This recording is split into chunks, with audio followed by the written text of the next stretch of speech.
Hey, what's going on, everybody? This your boy Jay Mace, and welcome back to another episode of Beyond the Album Cover, where we get inside the entertainment industry with those in the know and give them their flowers while they're here to be celebrated. With me, I have my good bro. He got a single that'll be dropping on June 7th entitled Secrets, the Powder Room Mix, something to dance to, groove to, jack your body to. If you're from Chicagoland, you know what I mean when I say that phrase. Free, what's going on, bro? What up, bro? How are you? Man, I'm doing well, man. Thanks for asking, and it's definitely good to hear you and see you, my brother. It's good to be heard and seen, my G. Yes, sir. So let's just go ahead and before we get into the man that's been in the news recently, the New York Knicks, man. I mean, you guys had the Pacers, man, and I felt had you guys would have played the Celtics, they would have had a little bit of a tougher road to go to the finals. But as we're seeing right now, we're gonna have the Celtics playing the Mavericks in the finals with the return of Kyrie, aka Uncle Drew, to Beantown. Well, first of all, um, this may shock some people. Yes, I am born and bred from the Bronx, New York. I still live in New York, in Long Island, Queens area, but I am not a Knicks fan. Who's your team? Lakers. I'm a, Speaking I'm of a Lakers, do you think Ham got a raw deal, and what do you think LeBron's gonna do? yes, yes. LeBron is staying with the Lakers. He ain't going. He's just gonna get a shitload of money, but he ain't going nowhere. The Knicks broke my heart in the 90s, and I never being a Knicks fan, and I know all my people that are going to watch this. I argue about this all the time, bro. Being a Knicks fan is like being in an abusive relationship. Oh, I ain't gonna hit you again. I'm sorry. It's never gonna happen again. And then they do it again. But I don't blame the players. I think they have the worst front office in professional sports. I think Jim Dolan is a horrible owner. I think that he treats his ex-players horribly. Um, I won't call him a friend, but I've hung out with Charles Oakley quite a few times through my man Chuck Chillout. I know you know who Chuck Chillout is. Of course. And yeah, bro, I can't rock with the Knicks at all. Yeah, and speaking of Charles Oakley, the one player in this NBA playoffs that been bringing that Charles Oakley NBA 90s energy, Ant-Man. I mean, Ant-Man, he kind of has that vibe of like I he been like raised I watching like that NBA in the kid. 90s, 2000s. I like that kid, bro. I like him a lot. He got a swagger. He has an energy. When he's whacked, he's the first one to say it. He's about his accountability. Um, he's not playing the game. I'm talking about, the personality game, the who he is game. He's remaining true to himself. And anybody who does that, I have a certain amount of respect for. And that and the boy's skills. I think he very between him and Luca, they're going to be the next faces of the NBA when LeBron retires. Yeah, Ant-Man is coming. They got to build the right team around him in Minnesota. Hopefully, they They're can keep close. Big Cat and get some more guys around him. They're close. They're really close. It was a bad matchup. Man. It's like the Lakers and Denver. I think if the Lakers would have had anybody else, they probably would have went to the next round. They wouldn't have made the finals, but they would have went to the next round. Right. Pulling Denver to the first run, that was just a bad draw. Yeah, I disagree with you about that take about LeBron staying in LA. I think he's going to go to Phoenix. Hear me out though. His Mm-hmm. boy James Jones, GM. Uh-huh. LeBron liked him as a teammate, said one of his favorite teammates that he played with. Ishbia, brand new owner, got tons of money to spend, willing to spend over that second apron. And also, word is that Bronny is only going to do two pre-draft workouts for two teams, Lakers and Suns. So I'm thinking if Bronny gets drafted by the Suns, LeBron goes, signs a vet minimum deal so that way he can help Durant, Beal, and Booker. And the odds will be high for Phoenix to get it right, especially since they fired Vogel after 1 year and hired Budenholzer. I'll tell you what. I know you're a righteous man, but I pose this to you. Mhm. I will bet you a Uber's eat dinner that LeBron doesn't leave the Lakers. Okay. All right. I'll take you up on that. I'll That's a take bet. Yeah, I'll take you up on it. You heard it here, folks. We're gonna bet a Uber Eats. Once again, Uber Eats, not FanDuel, not Prize Picks, not Fantasy the Underdog, all of those gamblers. We're doing Uber Eats, folks. And if LeBron stays in LA, I got him. If he goes to the Valley of the Rising Sun, he got I me. got you. And that's how it is. I Now, got I want to touch on really quick before we you. Hmm. get into Diddy. It just came out today that J Lo's going to cancel her summer tour because Hmm. they said that she's homesick and want to spend time with family and everything that's been going on in the news. And you know what's been going on, so we're not going to get into the specifics. But as we know, the album sales hasn't been there, ticket sales hasn't been there. So, what's your take on J Lo announcing the scrapping of her summer tour, and also possibly her summer Vegas residency is in jeopardy as well? Because she was going to command about 1 mil a show, but because of Hmm. the numbers dropping, the price goes down. Oh, absolutely. Okay, real talk, and that this is my Bronx sister. I've only met her once. She's not a friend or nothing. But does anybody really care? You know what I mean?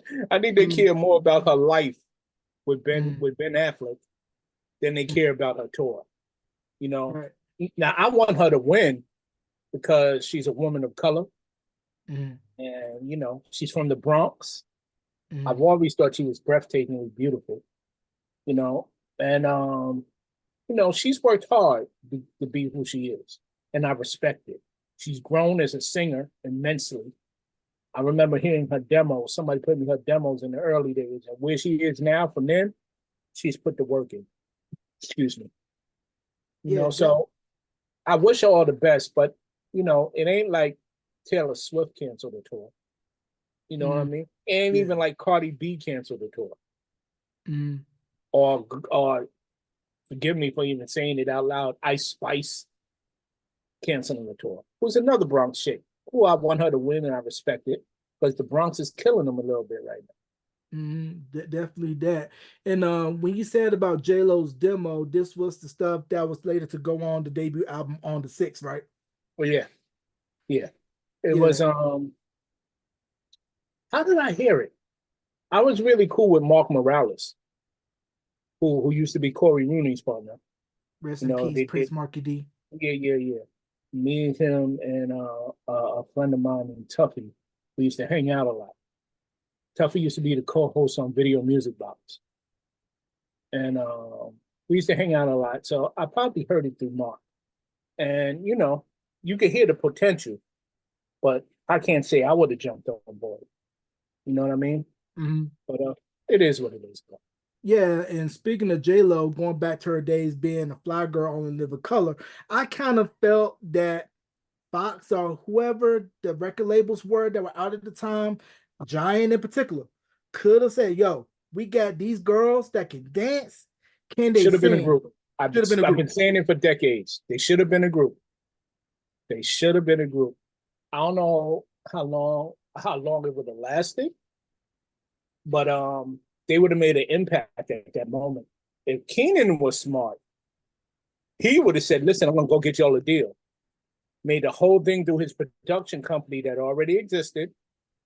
Made sure they ate and got fed, and would have hired some good producers to come in and make an album. I don't see it lasting long in 2, 3 albums, but it could have been an impactful thing, and I think it could have been a wonderful thing for the culture.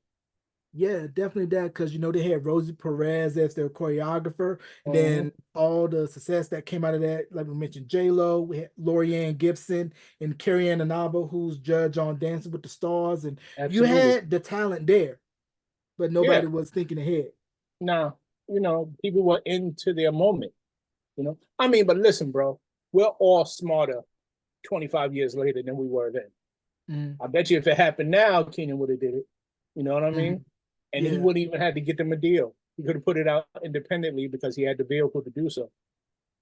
right. And the one thing we don't give Keenan credit for, he is responsible for the current Super Bowl halftime show. Because if you think about it, I they did remember. I know where you're wrong. you know where I'm going with this. They did a counter halftime show in '92 on Fox while CBS was airing the halftime show for the Super Bowl, they had Color Me Bad, and it was done live, and they actually had a counter at the bottom so that people can tune in from the halftime show And go back right to the back Super Bowl. And and because of snatch. that, yep, and because of that, the NFL said, "Hey, we got to go get some magic," and they got the King of Pop the next year. Yeah, yeah, which was one of the best ones. To me, to this date, the Prince halftime show is the best one ever to me. But he had Yeah, God as a co-star. Come on. yeah. For him to Skies play, open up yeah, when you start singing Purple Rain. mm, He was part of the band. God was part of the band. yep. And for them to play Purple Rain and it started raining, you That couldn't was have only drew God, up better bro. than that. That was only God. That was only God. Yeah, I agree. And in the news, Diddy's been in the news for the raid, and then Rolling Stone just recently released a very thorough investigative piece where they I read went it. and talked with people on record, off record, just seeing what took place in and around Bad Boy and with Cassie and everything. I want to get your take on everything and how can we be able to separate the music and the production and everything Bad Boy with Mm-hmm. what's taking place right now, because to me as a music fan, Mm-hmm. this alters the legacy. But pretty much you can say that pretty much about almost every other artist, because everybody has some dirt, but it's just that we see it, and we got social media now, and it's pretty much everybody is pretty much cancel, cancel, cancel, cancel, cancel. Well, listen. First of all, let me take it from the standpoint of a father. Let's Mhm. start there. Yes, sir. If someone's, I have three daughters. Well, actually, kind of four. But if someone was to put their hands on one of my daughters, like in that video, we couldn't exist on the same planet. One of us have to go. Okay. Yes, And sir. that's just strictly from a father point of view. I could not coexist under the same sky as a man who did that to my daughter, because the way he beat that, I don't know if you probably haven't seen Cassie in person. She is a small girl, bro. She's not big. Like, mm-mm, mm-mm. Now that's just my point of view as a dad. Mhm. Okay. Now my point of view as somebody who's known Puff, um, I won't say we were never close, but we've known each other. You know what I mean? Talk about doing some business together. Um, it's over. I think it's over. I think it's over. There's no coming. Well, I mean, when people could actually see, you know what I mean? Mhm. Could see, I won't say it's worse than the R. Kelly thing, but it has a violence element to it that is hard to forget. Come on, man, they still shitting on Chris Brown, man. And Chris Brown didn't abuse that girl. They had a fight. You know what I mean? Not saying that it's right, and not that I condone it, but there's a difference between a couple in the domestic dispute, and they were both babies at the time. You know what I mean? I Mhm. know when I was 17, 18, I had plenty of girls punch me in my face or some stupid shit like that. You know what I mean? Mhm. And I didn't hit them back because I would have had to answer to my mother. And I was more scared of her than the girl punching me in my face. You know what I mean? Right. But it's a difference between that and the viciousness that you saw. I mean, there was no regard to her humanity, bro. You know what I mean? And I don't think there's any coming back for that. The running joke is he just need to pack up and move with Russell out to Bali. But I'm so sorry about that. I told you it was going to happen. Yeah, but with the video and everything that's coming out, and from what I saw from watching Making the Band and all the other shows, and just hearing the accounts how Diddy could be very intense, and if you're working for him, it's always full tilt. Um, I had a chance to work with Puff really early on when Too Hype was out. He was I kept coming home and my mother was like, yo, Puffy. I think my mother met Puffy once or twice. Well, was like, Puffy keeps calling. He said he needs you to call him back.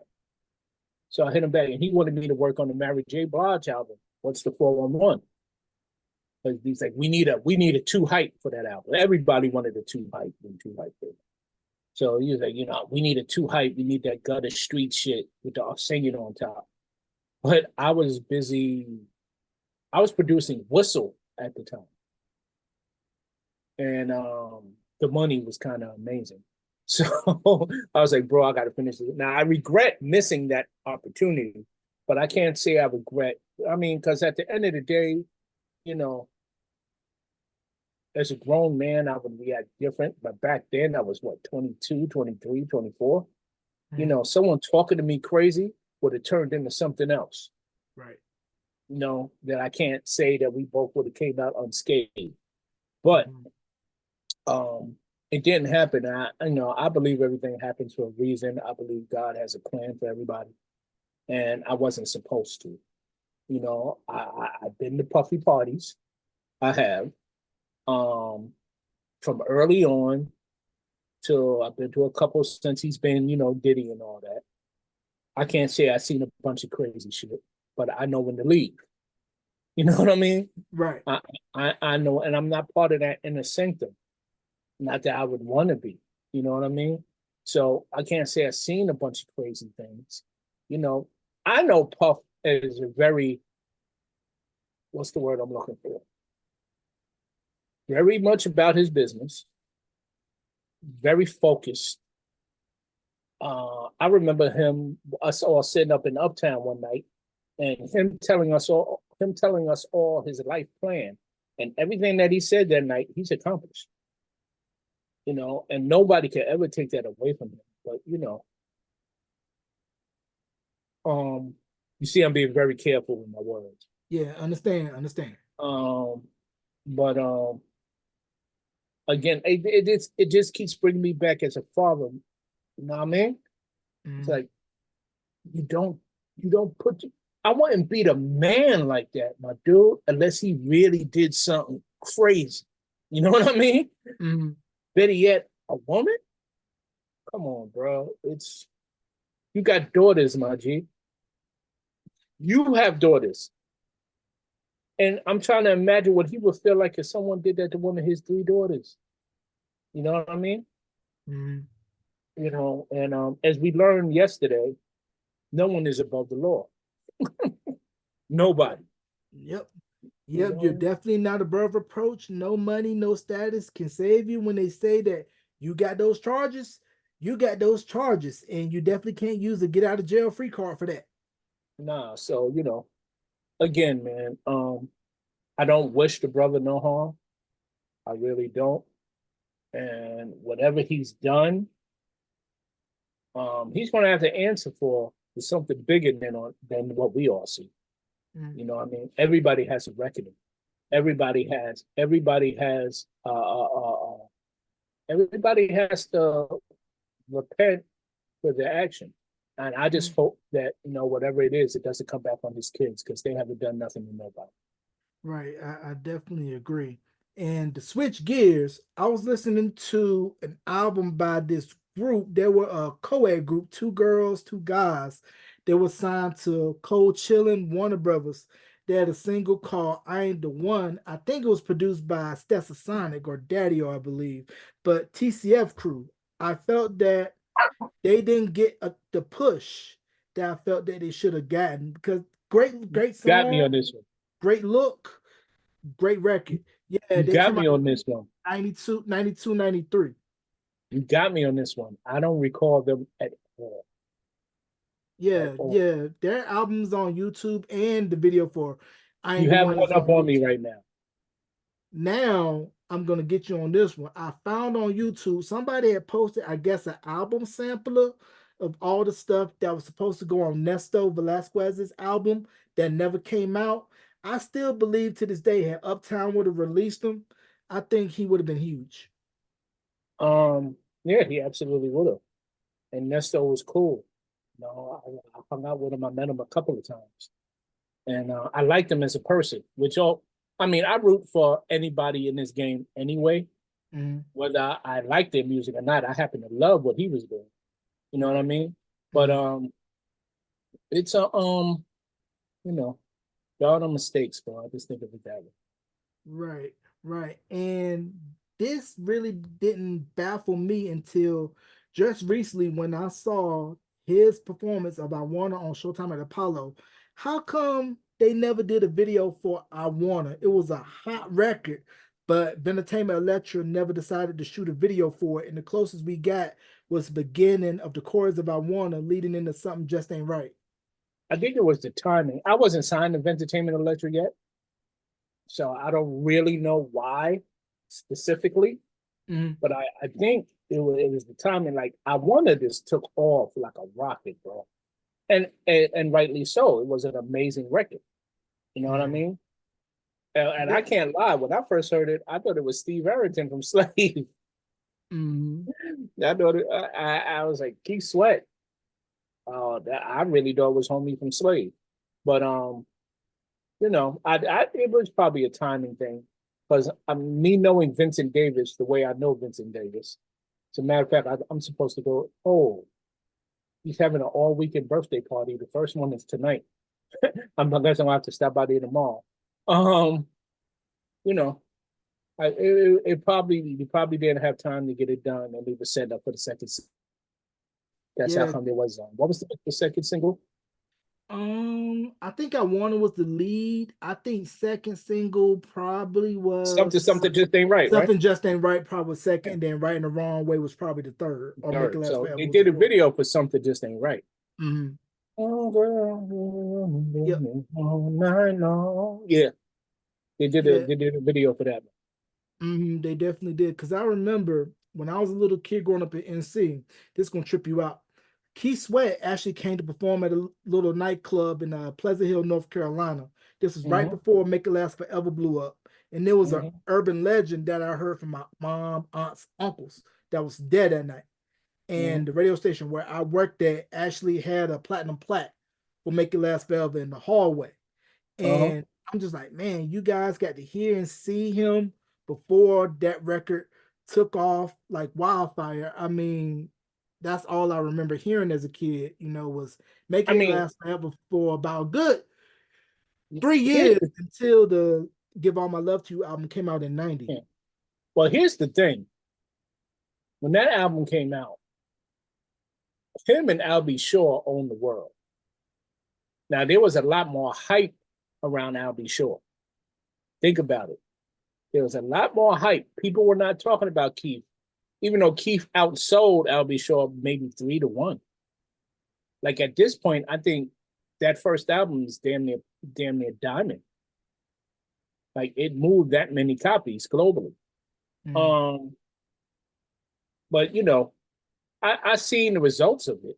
You know what I mean? Because we came off our independent and ended up on there. And we was trying to choose to go between. I think I told you that story. We was trying to choose between MCA or Entertainment Electra, Mm. and Timmy Regisford, who got us our very first deal on Supertronics Records, wanted us to come to MCA, but he wanted us to be part of that whole Gene Griffith, Teddy Riley crew. And me and Eric were like, we write and produce all our own stuff. No. And that's how we ended up on entertainment. So I saw from from something just ain't right on the Keith Sweat effect. And it was crazy. Now I need to clear up a rumor if that's okay, really quick. Go ahead. I don't know if you saw Jazzy Faye on what's the name of Tank's podcast? R&B Money. Yeah, did you see that when Jazzy Faye was on there? No, I haven't seen his interview. Well, he was talking about Keith and he mentioned us. He mentioned In Touch. And you know, Tank and what's homie's name? Jay Alexander? Jay Jay Valentine. He Valentine. was he was in the Neutrons. Yeah, yeah. Who Yeah. was an amazing producer and songwriter. I didn't even realize how exactly who he was or how dope he was until after I watched the podcast and when I did my homework. It was like, this kid's a beast. But Jazzy Faye did the show and he was talking about us. And they were like, oh, well, In Touch was Keith Sweat's group, right? Didn't he write and produce for them? No. We were never Keith's group. We never even toured together. We did some shows together, but we never toured. We never even toured together. And he is on All Night. There's no question about that. And he's a big reason why All Night was the hit that it was. But yeah, I just want to clear that up. We was never Keith's group. He did not write or produce All Night, Too Hype, Two Steps to the Right, none of that. All of that was just me and Eric. Now with All Night, I believe when the video came out, you guys used the house version of All Night as opposed to what was on the album. We had correct? no idea until we saw the until I saw the video on BET because we was touring during that time. So we weren't in editing or none of that. That was mostly Vincent Davis. And I think I saw the video on Video Music Box. I was like, what they use that version? Because my favorite version was the hip hop version. When they had the sample, that was my favorite version. You know what I mean? And to be honest with you, I never even wanted All Night to be the second single. I wanted Crazy for You to be the second single. I was about to ask, how come that was that released as a single or was it just an album cut? No, it was third single. Okay. It was a third single, and it did moderately well, but I think it would have did much better. In my mind, it should have been Too Hype, Crazy for You, Two Steps to the Right. That should have been the singles. But we were the babies at the label, so no one listened to us. We just created it. So was it more like you said, where it was like you leave the decision of singles and touring all that to us, y'all just go out, perform, and tour. Now when you guys toured, did you guys kind of have the input of like, okay, we want to do shows with group X, we want to do a show with group you Y just or end group up on Z? the tours. You end up on, and we toured with everybody. Anybody that was out there, we did shows with Guy, Christopher Williams, which was dope because I think I told you before, me and Chris, I known Chris since first grade, kindergarten, some shit like that. By the way, on my house project, I got a joint with me and Christopher Williams. And when I tell you that he bodied this record, it sounds like Colonel Abrams and Teddy Pendergrass had a baby. Like he bodied this song. And it was, it's just dope to go full circle because he's definitely one of my oldest friends. You know what I mean? I can't really clearly remember a part of my life with me not knowing him. You know what I mean? So, but yeah, we toured with everybody. We toured a lot with Troop, which I love because Spread My Wings is one of my all-time favorite records. Heavy D and the Boys, Big Daddy Kane, EPMD. Because you gotta remember, a lot of people, they wasn't sure if we was rappers or singers because Too Hype was such a different record. You know what I mean? Teddy was doing his thing, but there was nothing as hard as Too Hype before Too Hype came out. Like it was Too Hype, and then Michael Bivins and them heard that and said, we could do that. Henceforth, Poison. Because that was the next record that came out that was as hard as Too Hype. Which makes me feel good to know that, not that we opened the door, they was already superstars, but you can inspire somebody who you admired already. You know what I mean? Right. And speaking of BBD, how you talked about with Too Hype being the template for that with meshing hip hop and R&B, how they were smart to go get with the Bomb Squad to have that hip hop energy, those hip hop sonics, those nasty, gritty snares, those drums. And when Poison dropped, then they have the Kool G Rap Poison vocal on top of that. Him in the video really gave it that hip hop stamp of approval. And Ralph McDaniels and Big Kid from Video Music Box directed that video. Yeah, man, that was just, well, at that point, I think Ralph was doing the producing and Big Kid, Lionel was doing the directing. Man, listen, it was a great time for music back then. You know what I mean? Not that I don't like the stuff happening now, but it was just something special. There was a major transition going on right then, and everybody was trying to find their individual voice. We didn't want to sound like Teddy. We was inspired by him, but we didn't want to sound like him. You know, when you think about our music, we were the perfect balance between hip hop and the Tony, because we actually played. You know what I mean? So of course we wanted to show off that we could play, but we was also kids from Mount Vernon and the Bronx, and hip hop is just what we want. Right. Right. And you mentioned Money Earning Mount Vernon. You were talking about I'll Be Sure earlier.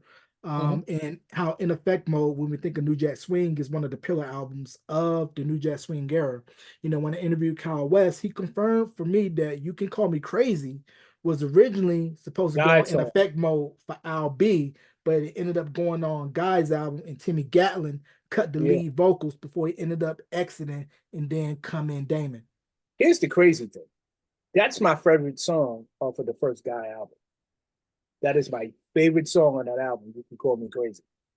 If that song would have been on Al's album, he probably would have outsold Keith. I truly believe that.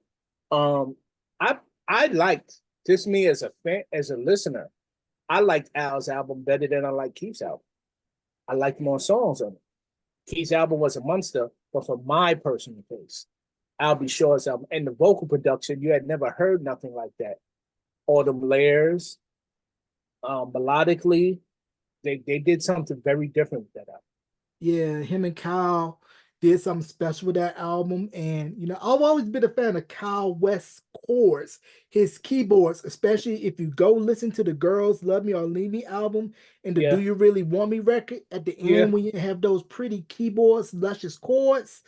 And I'm like, oh, I could just listen to that. Kyle never, and I like Kyle, and he's never gotten his just due. Never. Because he in my mind, and again, this is just my mind, this is just Free's opinion, ain't like my opinion's worth shit. But my opinion, he was the Pharrell of that time. I really believe if they would have given him the avenue, he would have been right there next to Teddy. Yeah, definitely so. And you know, if that Key West project would have came out, that would have been fire. And you know who I'm talking about when I'm talking about the Key West project. Yeah, absolutely. Him, Dominique, Tabitha, and Terry from the Girls. Yeah. Absolutely. That would have been crazy. God bless Dominique. Rest in peace. That was a good dude. That was a real good dude, Dominique. And let's keep it funky, dude. With Dino, D'Angelo. I mean, Gary Harris had a lot to do with that too. But you know, Dom, he kept it moving, and he brought a lot of great music to the masses. You know, he will always be missed. And, Key West was a beast. Yeah, there was definitely a whole problem. Now, you mentioned Colonel Abrams. Now, if you're a true house head, you know Colonel Abrams. How we forget Trapped, so many legendary dance and a performer. He was a performer, bro. He would take, like, before we were in Touch, you know we were Touch. Yeah. And we had Without You, which was probably the first house record that crossed over the mainstream. Because again, we ended up doing a house song because we would go to the Paradise Garage. Because that's where all the girls were on Friday night.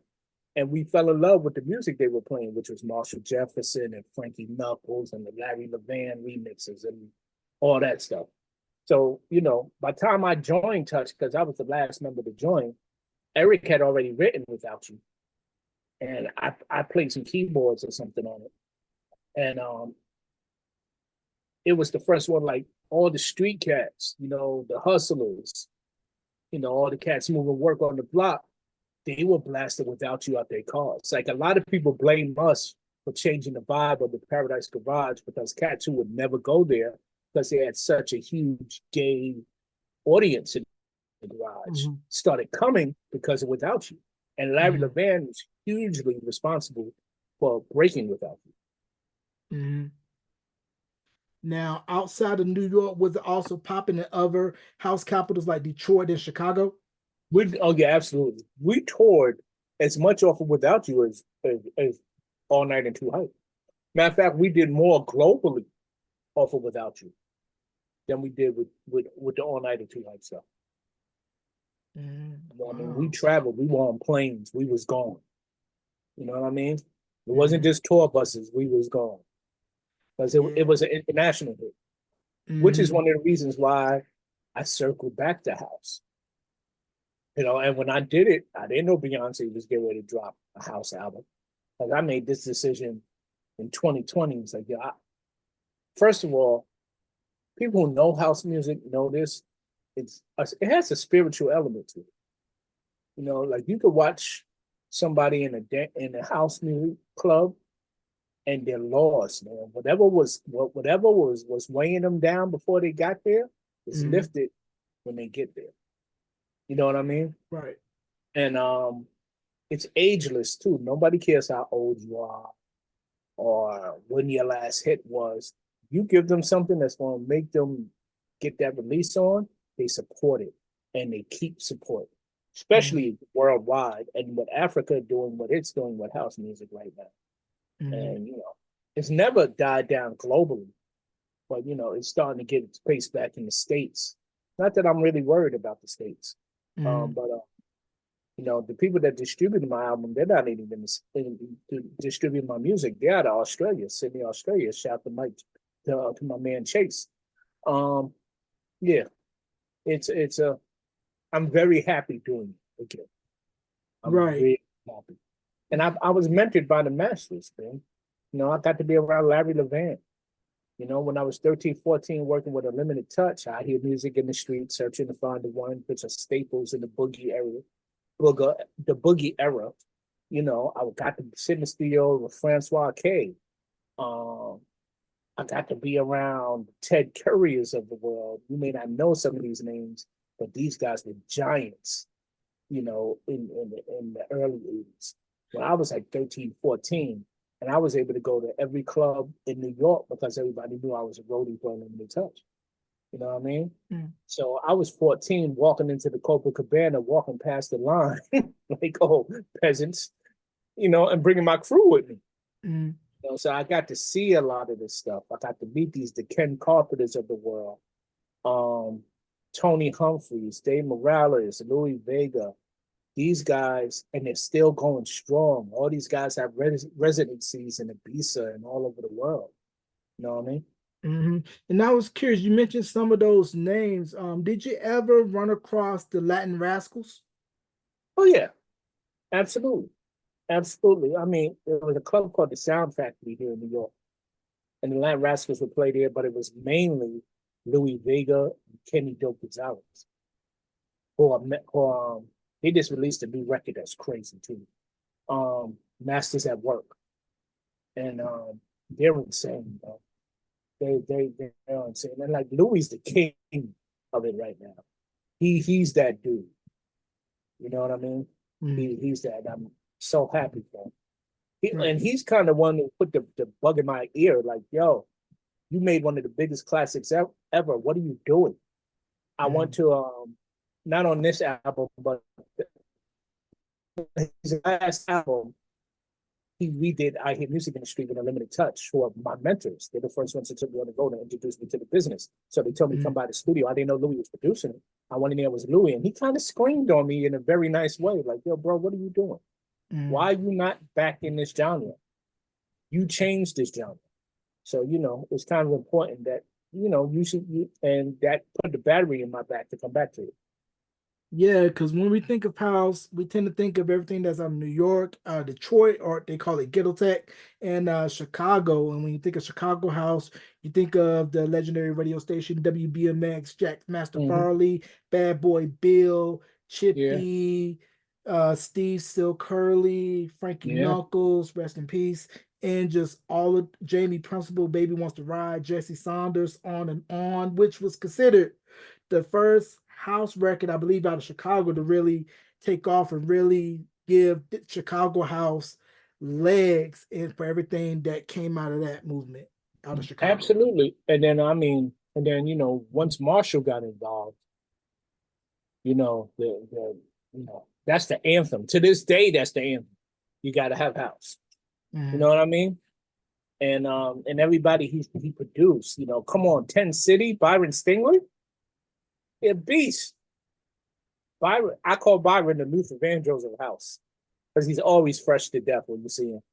And I've been doing a lot of shows with him, and not even with Eric because I end up hosting like the review, the house music review, and we do Without You. Sometimes I'll do Too Hype, but it's mostly Without You. And these people know every word, homie, and it bugs me out. I don't have to sing shit. I just hold out the mic and coach them through it. I'm like their hype man. You know what I mean? Right. And through my man Kev Ski, who books a lot of these things, it's I've been doing a lot of shows with it, and it's been fun. Like it's just pure fun for me. Yeah, dope. Now I want to circle back real quick to what's the 411. I don't know if I told you this story. I may have not. But when I interviewed Buddy from Intro, he told me that Let Me Be the One was originally supposed to go on 411, but it was already turned in, and they ended up cutting it on their debut album. Let Me Be the One was that. First of all, that album was crazy, bro. That album was crazy. Yes, sir. And I'm really cool with Buddy and Jeff, with both of them. I like them both a lot. They're good dudes. But I mean, that album, I don't think they get their props for how good the album was. And I have an antidote to go with that. They played out here. They played in Queens maybe a couple of summers ago, and I went to the show, and I was hanging out with Buddy and Jeff, and they told me the story that I never knew. They called themselves Intro because of In Touch. Oh, I didn't know that. I didn't know that either until I think it was Buddy who told me that. Then yeah, we liked In Touch, so we went with Intro. I was like, that's crazy and flattering as hell. Yeah, and like you mentioned, the self-titled debut album in '93, No Skips album, Kenny Green, we should have gotten a solo album from him. I mean, Pen Game, nasty. One too soon, vocals, bro. Nasty. I mean, if you know, you know. Born too soon, yo. Indeed. Born too soon. That's all you can say about that, because he was an exception without. Yeah, definitely was. And the intro had already had buzz of all the stuff that he did with Shinehead and Mary J. So by the time they were ready to come out on their own, the industry knew who they was. And it was also at that transition where we were coming out of New Jack Swing and going into hip hop soul, because it had that grittiness, that appeal. And then what inspired 411 was, I think it was the 52 Beats mixtape that Kid Capri did, where he took the vocals of Something in the Way You Make Me Feel by Stephanie Mills and put it under Impeach the President by the Honey Drippers. That's Kid Capri. Yeah, Kid Capri. That was a Kid Capri mix. Absolutely. I mean, let's keep it funky. And this is what they don't give these cats. Kid Capri, Ron G, the youngest in charge, Brucey B up at the rooftop. Like, when it comes to us, like Too Hype was the New York anthem. And those three cats made it happen on the street. I remember standing on 125th Street one day, and like 75 to 80% of the cars that drove by me were playing my record. And that other than doing the garden and my mother being there, that was probably one of the most euphoric moments. Crazy. And they're hugely responsible. Yeah, hugely. So what was it like for you? Like you said, you stand on 125th, you're at rooftop, you're at Willie Burgers, and you're hearing your stuff blaring out of like the big heavy hitters, and you know who the heavy hitters are, if you know what I'm talking about, that it got that type of street cred. It was crazy, dog, because you know what? I don't think I ever said this out loud. And even though I've been playing music all my life, and I play as many instruments as I play and everything, I felt it's a name for it, like it's something syndrome, but I felt like I tricked my way there. Imposter syndrome. Yes, like what the hell am I doing out here? And every place I turn, I hear my record. You know what I mean? Like, how did this happen? And I don't think I've ever said that out loud. You know what I mean? It's only very recently that I've really like acknowledged that I'm dope. And that's not uh arrogance. That doesn't come from ego. I put my fuck 10,000 hours. I put 50,000 hours in. You know Mm, what I mean? For my skill mm, set. right. You know what I mean? It's like I put the work in for this for my skill set to be where it's at. And you know, Mm, everything that has happened good, I deserved. You know what I yeah. mean? Yeah. I You probably deserve. even deserve some of the shit that bad that happened. You know what I mean? Yeah. Yeah. You deserve it. And then one thing that I didn't know until a couple months ago, I found a mixtape somebody had recorded from WBLS around 89, 90, and there was a cut called She's So Cold, and it was by Alton Wokey Stewart. Now, I didn't know that he was an artist first before going behind the scenes and doing production for Ralph and Good to Go and everybody else. And he was the guy that was stringing the heart in the My Mm-hmm. Heart Beats for You video by the Neutrons and how he went Yo, back with Jay Valentine. first of all, Wookie was dope. He did a lot of work with Keith Sweat. Mhm. Um, who else? BBD. Yeah, BBD, but he had a partner, Fred McFarlane. No, Fred McFarlane was with. Damn, It I was it just was it was Timmy because I know him and Timmy Timmy. Gatlin, Timmy Timmy did stuff Gatlin, together and after Timmy left God because I think yeah. Wokey did some stuff on Timmy's solo album. And you know, I rocked with Wookie. We were big guys. You know what I mean? So you Mm, know, I automatically felt the kinship. But he was dope, bro. Wookie was dope. mm, He made a lot of dope records. And you know, producers weren't catered to the way it happened later on. You know, mm. I mean, we could go all the way back to Pumpkin. Are you familiar King of the with Beat. Pumpkin? King of the Beat. He was the first super producer, bro. All them old records on Enjoy, that was all him. All Grandmaster Flash first record, Funky 4 plus one more, the Treacherous 3, Cool Mo D. He produced and played all the instruments on all of them joints. Mm. You know, and nobody talks about Pumpkin. Not to mention he was our tour drummer. Wow. Yeah. Pumpkin was a beast, man. And from the Bronx. Salute. Mm. Now I didn't know this until recently either. The record Action by Orange Crush, Mm-hmm. the basis for Sucker MCs. Then Yeah, also later, Dr. Dre ended up sampling that for Nicety for Michelle, yeah, yeah. And all produced by Larry Smith. who doesn't get his just due either for all the work he No, did with no. Houdini, did with Run DMC. Run DMC, And man and made a lot of hits, bro.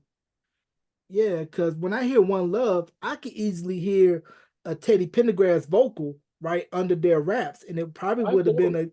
a good little merging right there had somebody would have had the hindsight by okay, let's put him and them together. But the closest we came to that was when Renee and Angela had Curtis Blow on Save Me for Your Number One. Mm-hmm. Or Big Daddy Kane on that joint with Patti LaBelle. Remember Mhm. that? Or Friends, Jody Watley and the Awe, Rakim. Yeah. Who I think I told you this. My favorite rapper of all time. I'm so excited that he's about to release another album because he is my favorite rapper, bar none, of all time. He Yeah. changed the game single handedly. Yes, yes, he did. And I had the pleasure to see him live last year when LL pulled out the Force tour. The It Force. was him, Bone Mm-hmm. Thugs, and I mean to see the awe in the flesh and still sound vocally good The as he same. did doing Paid in Full. I mean, it was just like watching Michelangelo paint the Sistine Chapel, just Look, watching him man, spit. I don't know if there would be a Nas, a Jay Z, a Cool G Rap. Well, Cool G Rap would have been there. They were the same time. Um, a lot of the best lyricists ever. I'm not sure they would have existed in the same way that they do exist if Rakim didn't come first. Mm. You know what I mean? He's one of the few people, you know, when you meet somebody you admire and you were scared to say hi, Mm. he's one of the people that actually, you know, I'm a real nigga, man. You know what I mean? I ain't impressed by too much. Right. But we were doing a show together at a club called the Red Parrot. And it was this is when 98.7 Kiss was the biggest radio station like in the world. And they threw a big show, and it was like us, the Force MDs, Eric B and Rakim. There was a bunch of them. Oh, there was a bunch of us on that one show. And Rakim and Eric B. And I kind of knew Eric B through Joe Ski Love, who we talked about earlier before we got on air. He was dance. And him and Eric was really close. So I met Eric through him. So I kind of knew him, but I never met Rock. And I couldn't work myself up to go say what up. You know what I mean? That's only happened to me twice in my life. Rakim and Prince. Only two people. Prince had to send somebody to come ask me if I was okay. And did I get my check from him? Is that why I'm not, like, am I mad at him? I don't know if I ever told you that story. Yeah, I mean, everybody had that story about when they are in the same room with Prince, that you just have like that starstruck moment because he's just that figure. And same thing with folks that said that met Michael Jackson. They just certain people just have that. I didn't get to meet Michael, but I don't think, because you know, when we talk, I usually tell you these stories. And a lot of people say, "Yo, you should just do a vlog or something just about your stories." But they're my stories. I don't want to share them all with the world. But with this particular one, it was Lauryn Hill concert. So I had already did the remix for Prince's single "Come On" with Dougie Fresh, and my man Butter and Chill Will. We all did it together, and he paid us so crazy for a remix. It was crazy. And I never met him yet. So I didn't even know I was going to the Lauryn Hill show, but my man, I'm sure you know who Commissioner Gordon is. And Commissioner Gordon was actually a member of Touch. I don't know if you know that. Yeah, he was in when there was 4 of us in Touch, and he was one of the members. And you know, he engineered and co-produced the Miseducation of Lauryn Hill. So Lauren was on tour, her and Outkast, and they were playing the Garden. And he was like, "Yo, come to the show." I didn't know if I was gonna make it or not because I was busy doing something. I hit him last minute, like, "Yo, I'm outside the Garden," and he came out and got me, and my man Rock was with me. You might know Rock better as Sticky in the Hood. Shake what your mama gave you. That's Rock. So we went to the show and we're sitting in the. I'm watching the show from the sound booth. And I see Dougie. I'm like, "Yo." And then behind Dougie is Prince and Spike Lee. And of course, you know, Prince's security, guy named Aaron, who later on I got to talk to him more, who's really cool. Anyway, they go to their seats. Prince comes to the sound booth and watches the show with us in the sound booth. Now, Rock's not intimidated by nobody. He talks to any and everybody. So him and Prince is cracking jokes and shit the whole time. I hadn't met him in person yet, and I just couldn't bring myself to get involved in the conversation. I'm watching the show and talking to Commissioner Gordon. And Prince goes, "Yo, that is free, right?" And Rock goes, "Yeah." He was like, "Yo, is he mad at me?" He ain't say what's up, nothing. And he's like, "Yo, tell him to come over." And then I went over afterwards and we talked the whole rest of the show and hung out the whole rest of the show. And he was with Maite at the time. And she was there and she was sweet. But, you know, some people who played that role in your life, you know, I think half of it is meeting your idols. You're not sure if you want to because it could go bad. Right. And, you know what I mean? And the other half was like, "Yo, I used to play hooky to learn how to play this motherfucker's records. To sit home and play my brother's bass or his guitar all day so I could learn how to play Controversy." You know what I mean? Yeah. So it was a bigger than life moment. I think everybody should get one of those.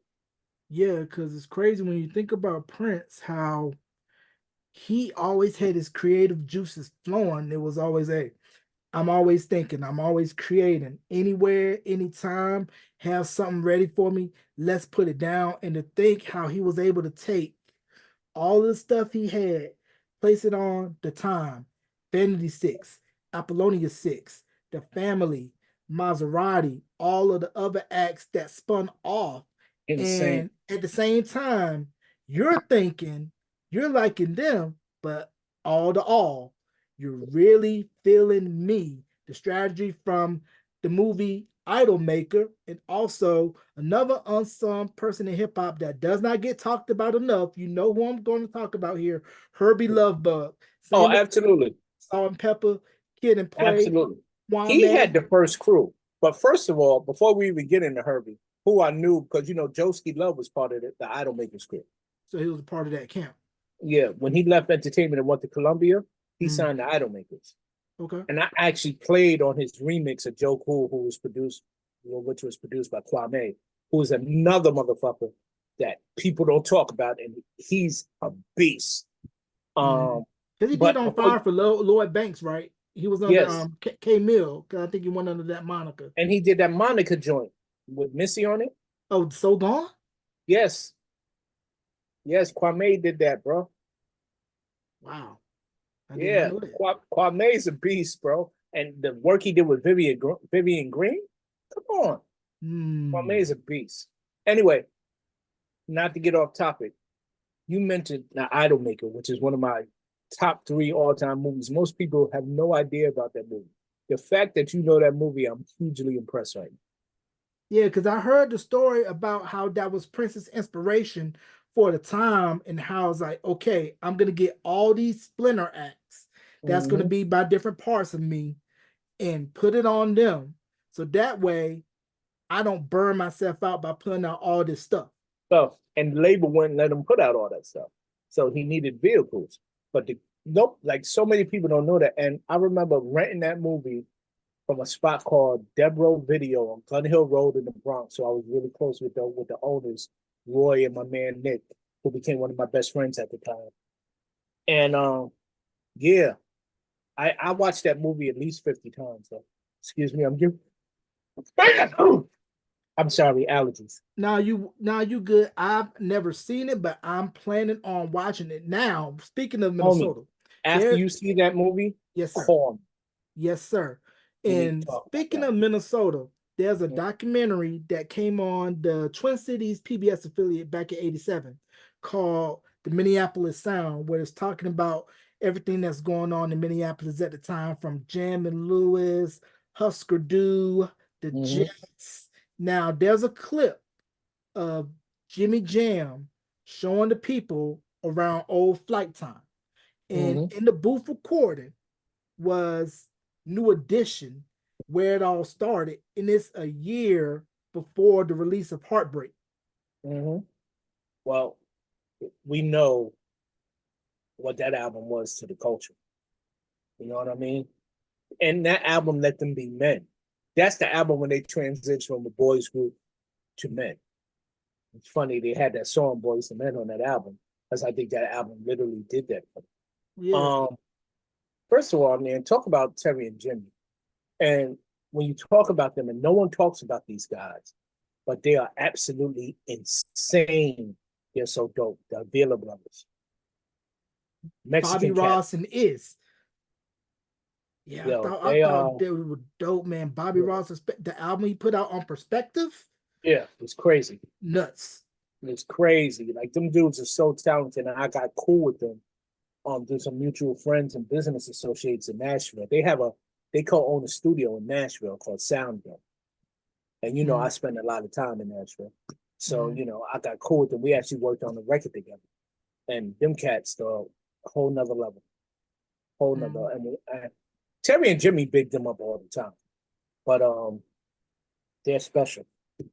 Yeah, they definitely are. Now, going back to Jimmy and Terry and how you mentioned the Heartbreak album transition, New Edition, from a kiddie teen group to a young adult men group, I think with Jimmy and Terry working with Alexander O'Neal, I think once Johnny slid in, they kind of had a template. Say, okay, we got a grown, mature voice in Hmm. Johnny, kind of like Alex, but we know that Ralph is the bread and butter, the voice that everybody identifies with New Edition. And I thought it was genius when Jimmy Jam was talking about this leading up to the New Edition miniseries of how Yeah, they slowly worked Johnny in on the Heartbreak record.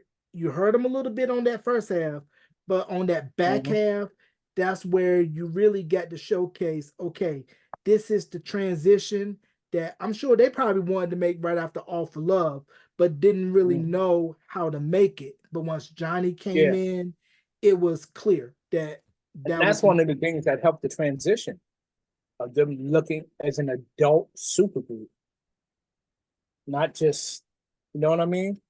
Not just a boys group. You know what I mean? A spinoff of the Jackson Five. mm, They and look at them now, bro.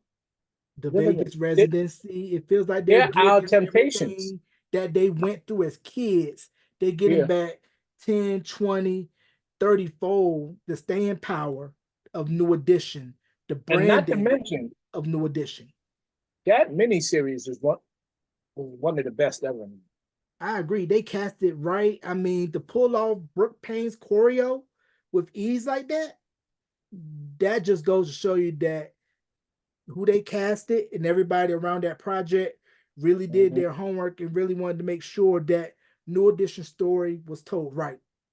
And Brooke Payne, I don't think he's another person I don't feel gets his true accolades No, he does not. because nah, as a creative director and a choreographer, yo,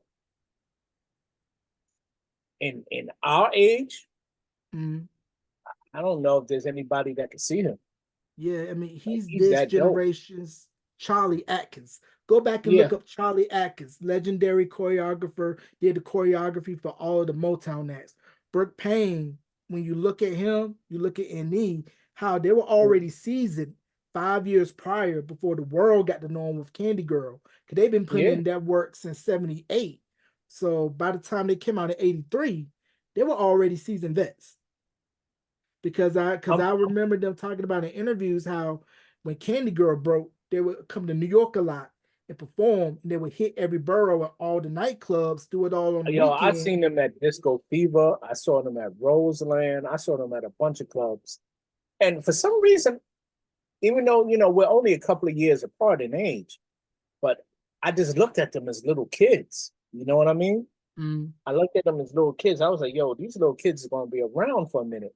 And they weren't great singers yet or nothing, but their stage show was amazing then. And then their skill set rose to the level of their stage show. And that's why mm, they're still here, what, almost 40 years later? right.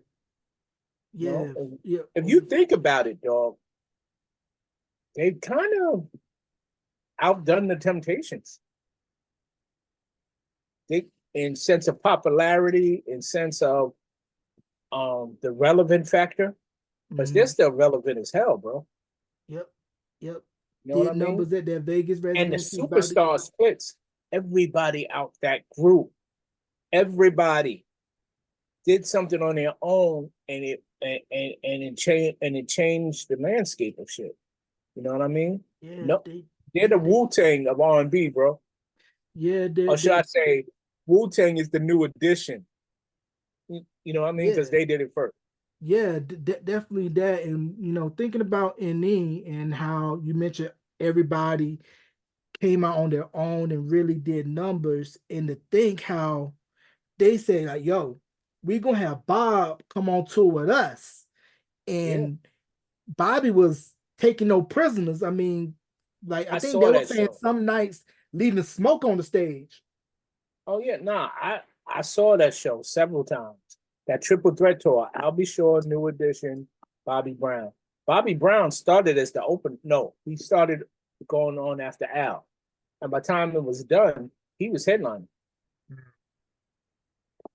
You know what I Right. mean? Like Bobby is a beast. He's still a beast on that stage, bro.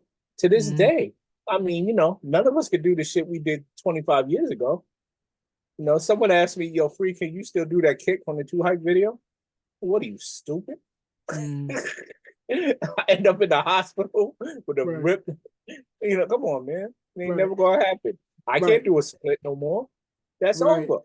Yeah, those days are over and done. Now, I didn't know this until Johnny Gill's interview on the R&B Money podcast that he did the whole dance routine in for If It Isn't Love in cowboy boots.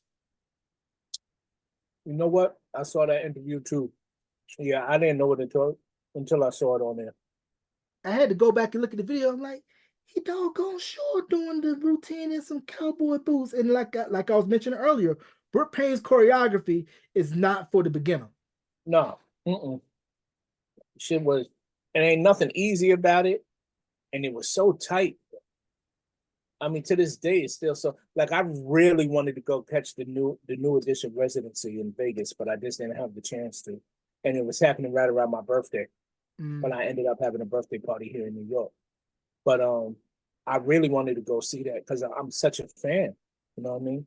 right. Speaking of Vegas and residencies, how about this thing that DJ Cassidy's doing?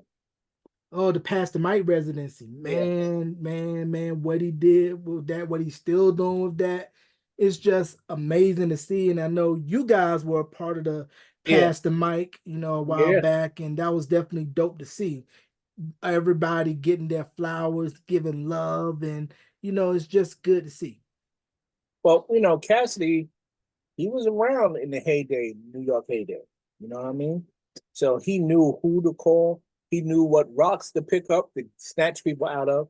And a lot of people don't realize this. Chill Will, who's Dougie Fresh's DJ, Mm, he works for Cassidy with this. He's the talent coordinator. And he has a lot to do with a lot of this. And I think I'll be out in Vegas this summer. I'm gonna go see that show. mm. Now you mentioned Troop earlier, and how you guys did shows with Troop.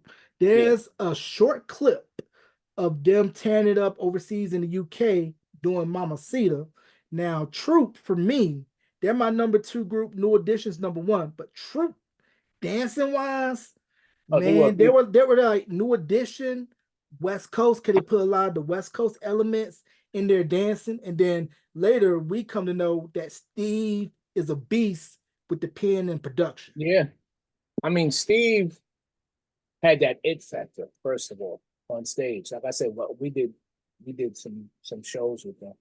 And I knew everybody. I was coolest with what was that kid's name? I think his name was Johnny, actually. John. John. Yeah. That's why I ended up, like, our energies resonated. But he, they were like when we were on tour, when we did shows together, I would run to the stage because I knew their set and Spread My Wings was coming on. And I broke up with a girl around that time, and Spread My Song was my therapy song. and I just love watching them performing it live. And they sounded like Steve sounded great. Alan sounded great live, bro. That Mm, that another group who I don't think fully got their props. Because mm-mm. they were dope. They Nope. were dope.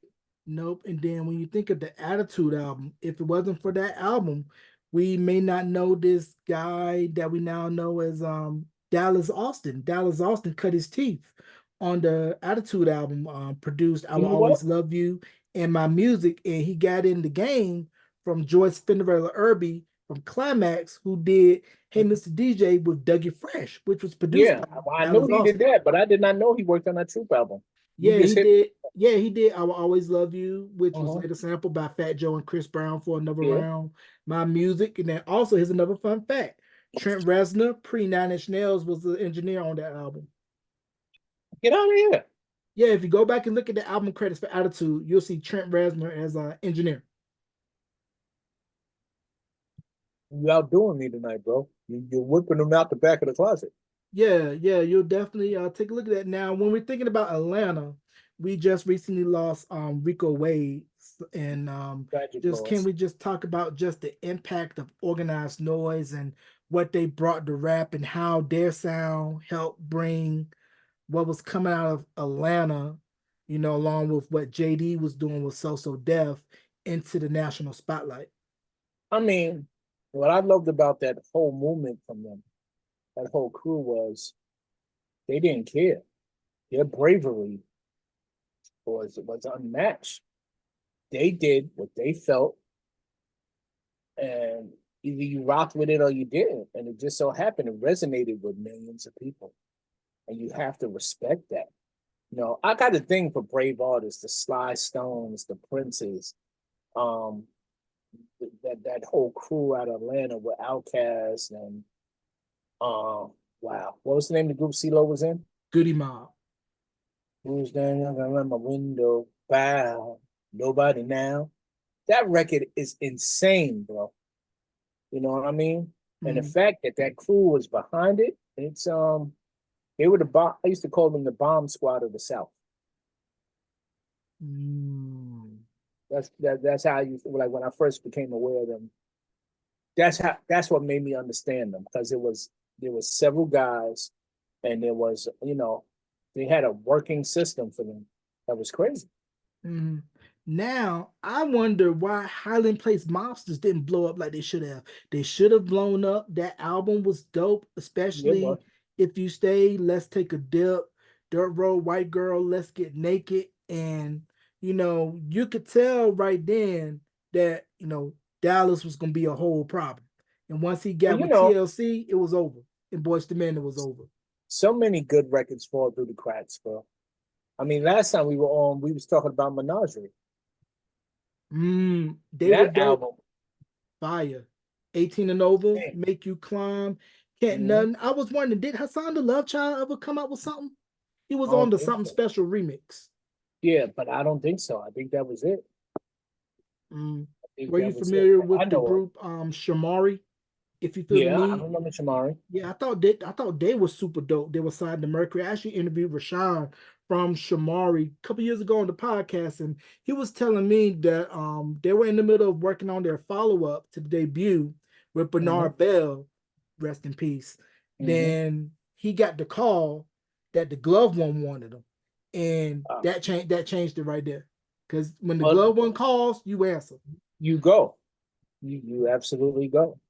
And it was so many producers that worked with Michael who the songs would never be heard because he would change up and he would change his mind. And like I'm dying to hear the Will I Am records that he did with Michael Mm. that And, never saw the light of day. Babyface spent months with him in LA and nothing came out. He would change his mind or would end up going in another direction. I mean, but I've been involved in situations like that a million times where I spend mm. months in the studio with an artist and that stuff just doesn't happen. It's part of the game. Right. Yeah. Speaking of Michael, we got the biopic that's going to be dropping next year. I Yeah. believe they're still in production or they just wrapped, but we know that we got Jafar Jackson, Jermaine Jackson's son, Michael's nephew, playing his legendary uncle. Yeah. What's your thoughts on that drop and how it's going to be highly anticipated and how you're having someone in the family portraying the most beloved pop icon of all time? I'm excited to see it. I can't wait. I think if people gonna go in to hate on it. I really feel like that's gonna be the energy. Like, he ain't do it like Michael did. First of all, nobody could do it like you know what I mean? But I think they may have stumbled on the closest. You know what I mean? Mhm. And the pressure is even more on because they share genetics. You know what I mean? But I'm excited to see it, and the pictures I've seen from it. Boy, does he look like Michael? Yep, they're ringer. Yeah. They're ringer. And then another person, male, vocally, that I felt never got his due vocally, sang his face off. His sisters vocally was a problem too. You probably know I'm talking about Jesse Powell and Oh yeah. and and his sisters, and Jesse, vocally was a whole problem. What's the name of that song he did with Stacey Dash in the video when he sampled Slave? I love that song. That I'm not sure. Was it an up tempo cut or was it a Yeah, it ballad? was an up tempo song, and he took just just a touch of love, a little bit. And he did sample the boom, boom, boom, boom, boom, boom, boom, boom, boom, boom, boom, boom. That record was crazy. Yeah, I'm not sure, but you know, when you came out and then of course he remade Gloria by Yeah, Enchantment, man, that record, I mean, and of course with them being from Gary, Indiana, you know, everything that came out of Gary with the Jacksons, them, Denise Williams, you know, Freddie Gibbs, also out of Gary, Indiana, and how, you know, that city and them being so close to Chicago yeah. just breathes, Yo, have you you ever know. been to Gary, Indiana? Nah, I said to myself, if I ever make a visit to the Shy, I'm making a pilgrimage to 2300 Jackson Street. Yo, bro, that's a hood ass city. They, they, they, it ain't no joke. They get it going. They get it going in Gary, bro. I ended up just hanging out. I was on a tour and I ended up just rocking with these dudes, and I didn't know they were running the town. Mm. And when I saw how they got down, I was like, "Oh shit, is this what's going on in Gary? Is this what Mike and them had to grow up in? Like, is it that crazy?" Oh, so you see why Papa Joe got him out of there. Oh, absolutely, absolutely, absolutely. Because that shit doesn't happen overnight. It's a culture that exists in places that go on for decades. Absolutely. Yeah, you know, coming from a small rural town in North Carolina, I can kind of sort of understand how, you know, when you have a lifeblood of a Mm-hmm. community, of an economy, and when that goes and you don't replace it, you know, this is Mm-hmm. a whole nother podcast for a whole nother day, but you know where I'm going. And when they don't put it back in, you left with all of the leftovers and everybody trying to fend for themselves. And like Tupac said, I was given this world, I didn't make it. Pretty much. I have a question for you. Yes, sir. Who's your top five rappers? Top five rappers. Big Daddy Kane, this is in no order. Big Daddy Kane, Jay-Z, Nas, Eminem, and I would put for me at my five, Biggie. I respect it. I respect it. You're from you from North Carolina, right? Yes, sir. Okay, I can understand that being your mine are in order. Rakim, Yeah. probably Jay, because he just has a huge body of work Mhm. that's above level outside of Kingdom Come. Um, Biggie, Mhm. Scarface, Mhm. definitely one of the most underrated. Um, that was four, right? Yeah, yeah, you got one more. Okay, Ra, Jay, Biggie, Scarface. Scarface. My number five changes from day to day, but I Mm. probably have to throw M in there though right Okay. now. All right. All M right. M they hate on that boy just because he's white, but that's a that's a rhyming motherfucker, bro. Yeah, he'll rhyme circles around you and go look up his YouTube from when he did the Rap Olympics and when we talk about Jay-Z, we got to make the instant connection that Jay-Z was on a track called Can I Get Open by Original Flavor, and who Yeah, was in Original Flavor? Ski Beats from Greensboro, North Carolina. I know Shout out to the Ski. 336. I know Ski. As a matter of fact, he has a son, um, with Lisa, who I know is related to my girl. So yeah, yeah, and Ski was a dope producer, super dope. Is a super dope producer. That Mm-hmm. was, but Mm-hmm. yeah, man, it's been a pleasure to be in this game and see so many people come and people inspire you and give you jewels. You know what I mean? Right. That's really important. And you gotta remember, I started in the game when I was like 13, 14. So I got to be around Crown Heights Affair, Enchantment, Kenny Nicks, He produced some of the biggest hits from the early 80s. Heartbeat by Tanya Gardner. He produced that. Funky Sensation by Gwen McCrae. I was around William Anderson and Ray Reid from Crown Heights Affair, who produced so many of the hits from that era. You know, the Denroy Morgans, the Franz Jolies, the Unlimited Touches. You know, they were super producers for that time. And that's where I learned the basics of my production craft. Because there were no sequences and none of that thing. You know what I mean? It was guys going in the room, somebody made a mistake, start it over. You know what I mean? And you can only record but so much on one tape. Right. You know what I mean? So, right. So can we talk about real quick what up? Foster and McElroy and the movement, what they did in Club Nouveau and J. King and Timex Social Club, and how if it wasn't for Foster and McElroy, wouldn't have Tony, because they did the production on Who album, and if it wasn't for them, wouldn't have En Vogue. Well, first of all, Tony is one of my favorite groups all time. We did a couple of shows with them too, and because in me and Eric's mind, we were the East Coast Tony. You know what I mean? I don't know if we was good as musicians as them because they were exceptional already then. You know what I mean? But the need to be different, the need to travel the unbeaten path, I think we shared that with them. You know what I mean? Yeah. So Tony were always, and their albums were incredible, dog.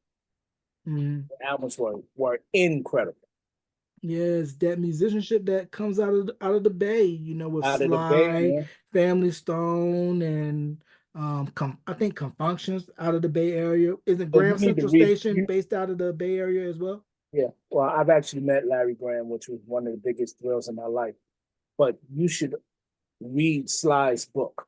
I got it. I haven't finished it yet. And I hear that it's a fascinating read. Now, when you talk about Larry Graham, and a lot of people may know this, may not, but that is Drizzy's uncle. Yeah. Because I guess his father is his brother. Dennis Graham, that's Drake's dad, and Larry Graham is Drake's uncle. Oh, okay. Yeah, that's crazy. And Larry Graham, I mean, you know, I told you the story before. I play the instruments I play because of my big brother Gene. And for Christmas when I was 6 years old, he gave me the first Graham Central Stage album. And I've been a fan ever since. And that's not forget the role that Graham Central Station played in hip hop. With the song The Jam, that drum break, the whistle. Come on, man. It's like, you know, these cats, I don't think a lot of these cats know. Like, I've gotten a little cool with Michael Narada Walden through Facebook. Never met him in person, but you know, we hit each other back on Facebook. And I had to explain to him the role he's played in hip hop with the song Ordinary Citizen. Not Ordinary Citizen. And something Citizen. I just can't remember the name of the song right now. But there's a drum break in that he played. That was one of the staples when I was 11 years old, bro. Watching Flash cut it up, watching Bambaataa cut it up. You know what I mean? The cats from around my way, Johnny G, Rocky, who runs the hip hop museum that opens up, and I think it's later on this year. You know what I mean? All these cats was in the crew from my neighborhood. They were the biggest DJs in my area. You know what I mean? I've been lucky enough, bro. I've seen a lot. A lot. You definitely have. And I want to know, in your opinion, what is it about this group out of Boston that we mentioned in the last interview, how New Kids on the Block, a lot of people see them on the outside as pop, but they cut their teeth in hip hop. They opened up with hip hop acts, got their bona fides at Apollo, on Soul Train, interviewed Danny. Danny would tell you, Donnie's always shouting from the rooftops. If you ever met Donnie, if you ever met Donnie, you know that he's a hood cat, yo. he he he got hood in him for real. Mm, I don't know his little. I never met Mark, but I mm, met Donnie. He came to a couple of In Touch concerts, and mm, he's really cool with like Greg Nice from Nice and Smooth, mm, and yo, he's a real dude. Like them cats, you know, and they never make any qualms about who they was inspired by. Like they were sitting there listening to the rap records and wanting to be New Edition. mm, They don't make any qualms about it. I think the audience of theirs do, mm. unfortunately. Yeah, and it's crazy to think that a black man put together the world's Mm-hmm. biggest pop group. And You Maurice know, Starr, boy, he don't get and his flowers either, because everybody then don't just know he walked off start. to the sunset. Yep, he started off as an artist himself, and then he Mm-hmm. did work for Johnson Crew. Then Yep. he stumbled upon on the Hollywood Talent Night. Even though Mm-hmm. they didn't win, he saw the reaction of the crowd and had Mm-hmm. the idea, hmm, let me record something on them, because Mm-hmm. there was no kiddie group out at that time because Jackson No. 5 had aged out. Put Yeah. out Candy Girl. And then, of course, the split happens between them and New Edition. It was like, Yeah. let me take the same formula I saw with New Edition, And use it with some apply white it kids. to these boys here.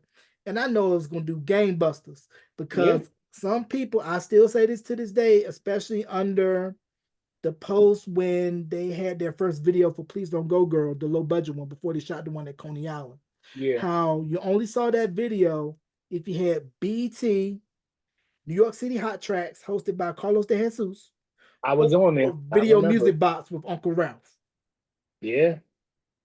Yeah. It's amazing, dog, how we would make sure we stayed up or make sure we made it home in time to watch them shows. You know what I Mm. mean? And videos barely matter now. You know what I mean? It's crazy how the game has changed. Yeah, I'm But definitely happy that Nas put out that documentary about Video Music Box. And for yeah, me, seeing that and to yeah, see how Ralph McDaniel still had all those tapes, I'm like, you yeah. need to digitize those. You got history, And he, culture. yo, let me tell you something. I called Ralph. Ralph is a really, really good friend of mine. Like we've Mm, done birthday parties together. We're both Pisces, so we've mm, done birthday parties together. I've known him for 30 years, and he's the gatekeeper, bro. His hip hop archives, I don't think it'll be matched. I think he has it all. One of my very first interviews I ever did was with Ralph. You know what I mean? And mm, he's a good dude, mm. really good dude. Right. Yeah. Now I don't know if you know this, bro.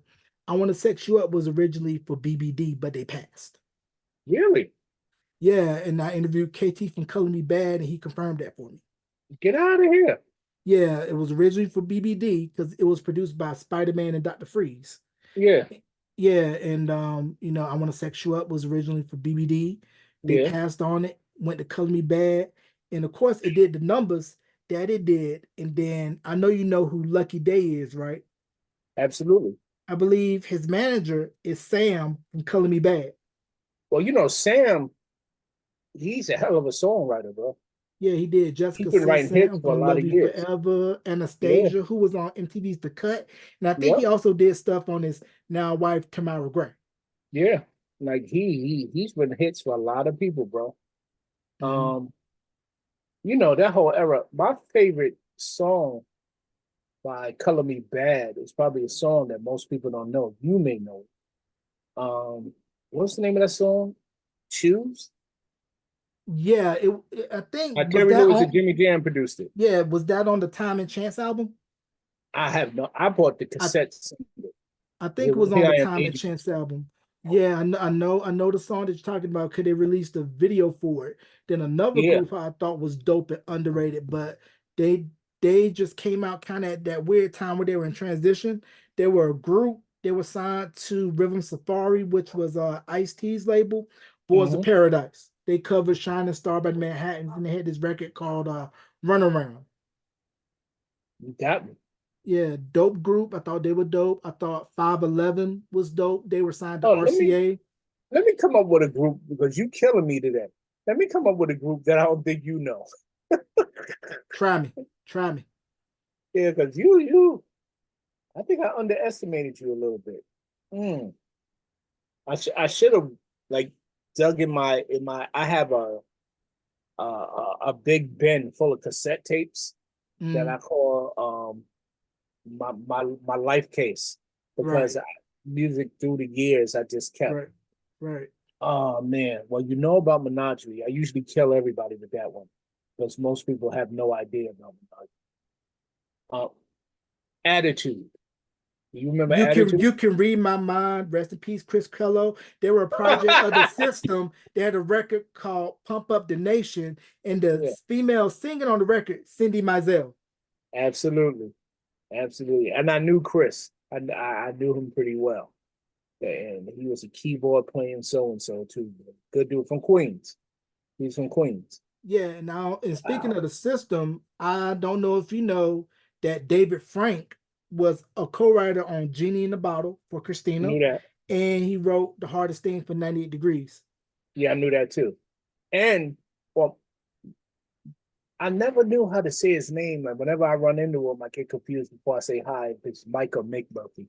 I think it's Mick. I interviewed him as well, and the system don't really get enough credit for what they did and how they infused electro and soul with "Don't Disturb This Groove," "Experiment," "Sweat," "The Pleasure Seekers," Yeah, one of my. and Oh, I got one for you. I'm getting ready to I, kill you right now. Before the system, and you can find this song on YouTube. Mick Murphy was in a group called Jack Sass, and they had a song. What's the name of the song? And I love the record. I mean, when I tell you I love this record, it's one of my favorite joints. Oh, the day's been too long. Either that, or I'm just getting old. mm, Look up Jack Sass, Sass, on mm, YouTube, right, and this record was fire, bro. And that's the right. group that Mick Murphy was in before the system. Wow, I did not know that. Now, Yeah. which Surface record was originally done by British group High Tension and later covered by British boy band Emanate?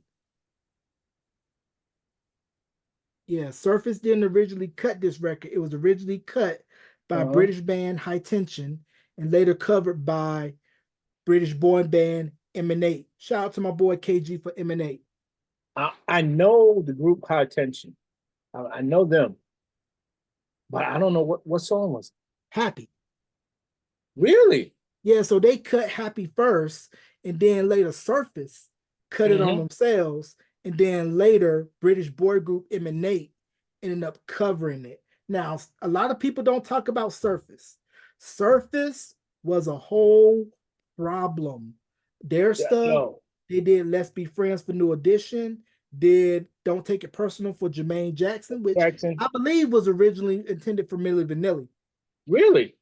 Yeah, it was originally intended for Milli Vanilli, I believe, but I guess Frank Farian had wanted them to come over to Germany to record it. There was, of course, before everything came out with them, and they refused. So they ended up cutting it on Jermaine. I got one for you. Have you ever heard of a group called Intensive Heat? No. Look it up on YouTube. They were proteges of Donnie Linton, who I owe so much of everything I've been through to him because he was the manager of Unlimited Touch, Crown Heights Affair, and he's the one that said, it's okay, y'all can bring this 13-year-old kid on tour. Mm, He let it happen. So I mm, owe a lot of my life, what my life's become to him, right. for letting Lenny Underwood and Sandy Wow, Anderson take me out on the road. wow. But they were managed by Donnie Linton, produced by Crown Heights Affair. They had an R&B album, I think it was '83, and it was a good album. You should check it out. It's on YouTube. Nice. Nice. Now, do you remember a group called Z Look? Yes, I Yeah, I that think I have that cassette. yeah, that Love Sick record was Yeah, definitely a record and they look that's like a Prince band on the album cover. now the crazy thing about Prince and the Minneapolis sound, how this is how strong that sound penetrated the industry. everybody was following what he was doing. You know, you had Tamara and the Scene. I thought they were Prince affiliated, but I believe they It was weren't. Jesse Johnson affiliated. So it was still kind of within that same I vein, just that did a family. song recently for a rapper where I sampled that. I sampled The to my the Affection record. yes. Hold on. You did the Affection sample because I first heard it sampled when Prince Marky D and Corey Rooney did it for 5MC, and Intro Yeah. was singing on the backgrounds on it. Yeah. I just did it recently. Nice. I just did it recently. I've always that album was dope. Nice. That album was dope. Nice. And I thought Dream Boy was dope too. They were signed to That's where I was Quest. going next. Dream Boy, Don't Go. Yeah, they were signed to Quest. They were Yeah. from Oak Park, Michigan. But I think what kind of happened with them, they kind of came out, I think, a year or two before Ready for the World. And Ready for the World had that backing of the Snatched electrifying their shit mojo. and ran. And think about it. I love Don't Go by Dream Boy, but a lot of people don't say this out loud. Ready for the World. I love all their albums, bro. I Mm, love all their albums. mm. I always like Melvin. Like when you really think about it, when Drake sings, he sounds like Melvin Routh. I never pictured that. And I took your advice. I listened to Lady Cab Driver and Oh Mhm. Sheila. I'm like, yep, yep, They yep, they yep, yep, based their yep, yep. whole up tempo career off of Lady Gaga. Right. And then if you go and listen to Curiosity by the Jets and then Mm-hmm. listen to Erotic City, it was kind of like a light version of Yeah, Erotic City. yeah. Because of course they were from Minneapolis. So they were I heavily, didn't realize they were from Minneapolis, but so it all makes yeah, sense. they ended up moving to Minneapolis. 'Cause I think they lived in other places prior to that. But once the Jets hit Minneapolis, people don't Yeah. understand the Jets were huge. I mean, hits on hits So on hits. Crush on You was a beast. Hmm. I was in Target the other day, and that song came on, and I found myself just walking through Target, Hmm. spending money that Target's one of the stores you run in and go, I'm going to get this. Hmm. And you leave with a bunch more shit than you planned. Hmm. You know what I mean? And half the time I was in there singing Crush on You because that was Right. playing when I walked in. Right. And I think the secret sauce to the Minneapolis sound, a lot of the music heads know who she is. If you hear a lot of Jimmy and Terry stuff, you hear her vocals, Lisa Keith. Oh, absolutely. First of all, she sang all their demos. She's on Human. She's on a lot of the Janet stuff. Like, yo, Lisa Keith. I don't know why she never had a solo album, huh? Now she put out a solo record. How was it? I thought it was dope, especially given, being with Jam and Lewis and Uh-huh. people knowing her voice if you listen to a lot of Jam and Lewis projects. But for some reason, it never took off. But the mystery that baffles me with Jam Lewis and then rest in peace Clarence Avant, how come they never decided to do a full duets album with Alex and Sherelle? Yeah, I never understood why that didn't happen. They could have been the Marvin and Tammy of that moment. I don't know. Yeah, because I say this Hearsay by Alex, to me, one of the best sequence albums I ever heard in my life. Nah, that Alex album, all of his albums was dope, though. He was dope. I don't think when you hear the story how he was supposed to be the lead singer of the time, I don't Mm, think the time would have been the time if that would have worked out. I don't think so either because Morris gave them that sound and that Yeah. look. And Morris and Prince were so close, he knew how to interpret exactly what Prince wanted. And Mm, I don't think that homie's ego or him as an artist, because he had already been, Alexander O'Neal had already been the man in Minneapolis for so long. I mm, don't think it would have allowed him to give in to the vision that Prince had. right, right. And then a lot of people don't talk about Andre Simone, his solo stuff, and of course the stuff he did for Jody. He has a song. Andre has a song called I Fell in Love with a Voice on the Radio Mm, from his first solo album. That to mm, this day is one of my favorite songs. mm, Yeah, like it's clear to see how he influenced Prince and Prince influenced him. mm. Like you can hear it clearly on that first album. Right. And it's crazy to think how when Warner Brothers wanted to sign Prince, they wanted to get Maurice White, rest in Yeah, the peace, from Earth, producer. Wind and Fire to EP the record. But once they saw Prince do a showcase, they're like, Yeah. nope, he No, can do it all. He can this do it kid got all. it. Let's just leave him alone. They would have spoiled the whole thing, even though Maurice was a genius in his own right. I've been on the Earth, Wind, and Fire kick lately. I've been Mm, listening to a lot of not the hits, but the album cuts, mm, like On Your Face mm, from the Spirit album, mm, that Naughty by Nature sample. mm. Song is amazing. Right, right, definitely that. And then, a lot of people don't know about Shuggy Otis. A lot of people think that the Brothers Johnson did Strawberry Letter 23, but no, Shuggy Otis Shiggy did it Otis was first. first. Absolutely. Shuggy Shiggy Otis, Otis was Shuggy first. Otis did it first, and My then big brother had me listening to Shiggy Otis when I was a little kid. So I was mm, always familiar with him. now another person who if you listen to George Michael records, you know this Uh-huh. man, Dion Estes, rest in peace. Yo, The basis Heaven, of what Wham, was the I name of that mean, song? Heaven Help Heaven Me? Help Me was on Spell. George Michael did backing vocals on that, and Dion Estes was from Detroit. And when he went to high school, his Mm-hmm. music teacher, I believe, was James Jamerson from the Funk Brothers. Wow. So you learning from the man that crafted all those hits for Motown, right, I didn't right know there. about that. I didn't know that James Jameson was his teacher. But Yeah, Heaven Help yeah. Me. That's another one of my my jewels that most people don't know. Mm. I love that song. Yeah, and what's surprising for me when I watched the Wham doc that came out last year on Netflix, how Andrew Ridgely had enough care and humbleness To to let Mike, say, let George do his George thing. flourish. I'm gonna Yeah. fade to the back. I know it ain't me. He's Mm-hmm. the star, and I'm gonna let Yeah. him grow and cultivate. And boy, did he live up to it.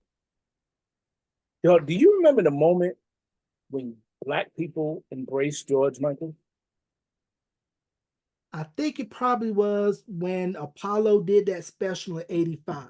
And he Absolutely. When and he he sung with did I Steve. Want to Know What Love Is. He did Love's in Need of Love Today by Stevie Wonder, which was covered by a bunch of other artists. But I don't know if you heard this version. There's a gospel group called Company that covered that on their Devotion album.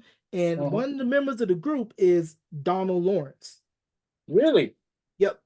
Angel, which was produced by Stanley Brown. Yeah. Stanley Brown did that cut for him Yeah, on I heard Stanley is like the dude in gospel right now. Like he's killing it. yeah, I mean gospel is a nice thing because like I said, I didn't really realize how deep the imprint of like gospel within R&B was because as a kid I kept hearing commission, commission, commission, hearing it mentioned by I'm a Jodeci, big commissioner. intro, Shy, Silk. So when I was DJing in college, we had the vinyl for Ordinary Just Won't Do. Played Uh-huh. the record. And when I heard Mitchell, I'm like, Uh-huh. oh, this is where Sean gets it from. This is why I hear 112 and all of them singing their praises. Because if you didn't know it, they were a R&B group singing gospel. And, Of when I had gospel, a yeah. chance to interview Mitchell, it Uh-huh. was like, yo, do you guys realize the lives you touch outside of gospel and Uh-huh. R&B and how all these groups that we grow up loving mention you as their reference point? When KC did Running Back to You, like the lick of it, or I'm Still Yeah, Waiting, I'm like, yeah. yep, definitely. That my arms are open wide line. Mm-hmm. But Yeah. yo, since we're talking about gospel, let's talk Mm-hmm. about one of its most unsung heroes. Tone, now known as B Slade. Mm. First of all, the man has perfect pitch. Like he's like Stokely on steroids. Like he is absolutely, if not the best. And this, I'm not saying this because of my relationship with him. We call each other brothers. We don't Mm. even, we may talk 6, 7 times a year. But Mm. when you just have that connection with somebody, Right. and one of the most talented human beings I've ever met in my life. If you're not up on the stuff he's been doing since he was reborn as B Slade. Go check it. You're gonna be highly impressed. Definitely that. And then same thing, the influence of the Clark sisters and all of the Oh yeah, 90s female girl groups. You yeah. definitely hear it in Faith and SWV. SWV. Mhm. Now, I didn't know about SWV as far as like the story behind I'm So Into You and just how I'm glad this person is getting his flowers. Brian Alexander Brian Morgan is a Morgan. beast. I mean, I listened to some of the demos that he did on Hmm. some of their unreleased stuff. Hmm. And when I listened to his backstory on Questlove Supreme, how he was originally supposed to be an artist, I think he was Hmm. signed originally through J. King, but the Yeah. solo album never dropped. But It's funny, vocally, me and him, problem. we haven't had a conversation yet, but recently me and him been liking all each other's stuff and leaving little Mm, comments for each other on Instagram. mm, As I heard through somebody else that he was a big In Touch fan. And mm. I've been a fan of his. Him and the other unsung cat, Richard. I'm not remembering names tonight. The guy that produced Beyonce's first hit single. Oh, Rich Harrison. The A lot of cat from A. DC. Marie stuff. The cat from DC. Rich Harrison. Oh my God. Him and Big, yo, them two cats, bro. Talk about unsung. And I think they could stomp the shit out of anybody. I really do. Now, one dude that was cold blooded back in the day, he did it all himself. Kind of got in the freestyle lane a little bit with cover girls, but when you play I Like It in 24/7, Hmm. Dino. Oh yeah, Dino yeah, was cold. yeah. I actually met him a couple of times too. But you Right. know, the club scene in New York is big, but everybody who was in the game kind of knew each other if they even if they didn't know each other. So you Mm, run across each other, hang out a night or two. You know what I mean? So yeah, mm, he was dope. He was it was a lot of cats back there doing stuff, dog, that right, never really got their props. And right. most of this stuff, you gotta remember, it was pretty easy in the '80s to have a hit record on an independent label. Mm, And a lot of these cats was producing this stuff and never got their shine. right. Yeah, I thought Family was dope. They were signed to Jam Master Jay's label. They had a record called You're the One for Me. I thought that they were dope. I vaguely remember that. Yeah, I think they were like a group of three or four guys. They were signed to JMJ. They had a record called You're the One for Me. I thought that they were really dope. I thought that like I said, a lot of people don't know how big of a role Allison Williams played in hip hop. I had a chance to interview her, and she told me the backstory about being there at Def Jam's infancy and Yeah, seeing she was the rise first one. and just cutting the backing vocals on If I Rule the World for Curtis Blow, Yeah. Fat Boys, and just how she Another was person who sung on all that stuff was Audrey Wheeler, who's a who beast too. who was the lead singer of Unlimited Touch. Oh, I did not know that. Yeah, like Audrey's like my big sister. Did not know that. And then of course for me, I came to know Sky with Start of a Romance and Real Love, but going to their stuff prior to the Start of a Romance album, that stuff was just as funky, just as dope. Because I remember being a kid hearing on the Quiet Storm on K97.5, Real Uh, Love would get blasted heavy. absolutely. There was a that whole era was called the boogie era. That's what they call that music. That transition from like disco into R&B.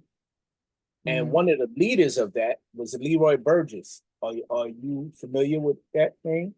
I probably would know his name if you tell me some of the records he did. Well, first of all, he's from the R&B, one of R&B's favorite old R&B. Like when I was a little kid, my mom used to play Black Ivory. I don't know if you ever heard of that group. I've heard of the name Black Ivory. They've been I've heard, sampled so much, like yeah. Ghostface Killer, Q-Tip, like everybody sampled it.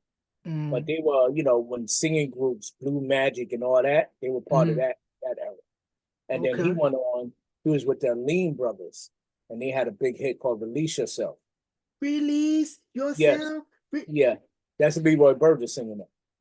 And he was in another song called another group called Conversion that had a big hit, and another group called Log. And he wrote over like a fat rap for Fonda Ray, along with Patrick Adams, who you know was probably an amazing producer out of Harlem. Mm, Yeah, he's special, dog. Leroy Burgess, mm. do your homework on him.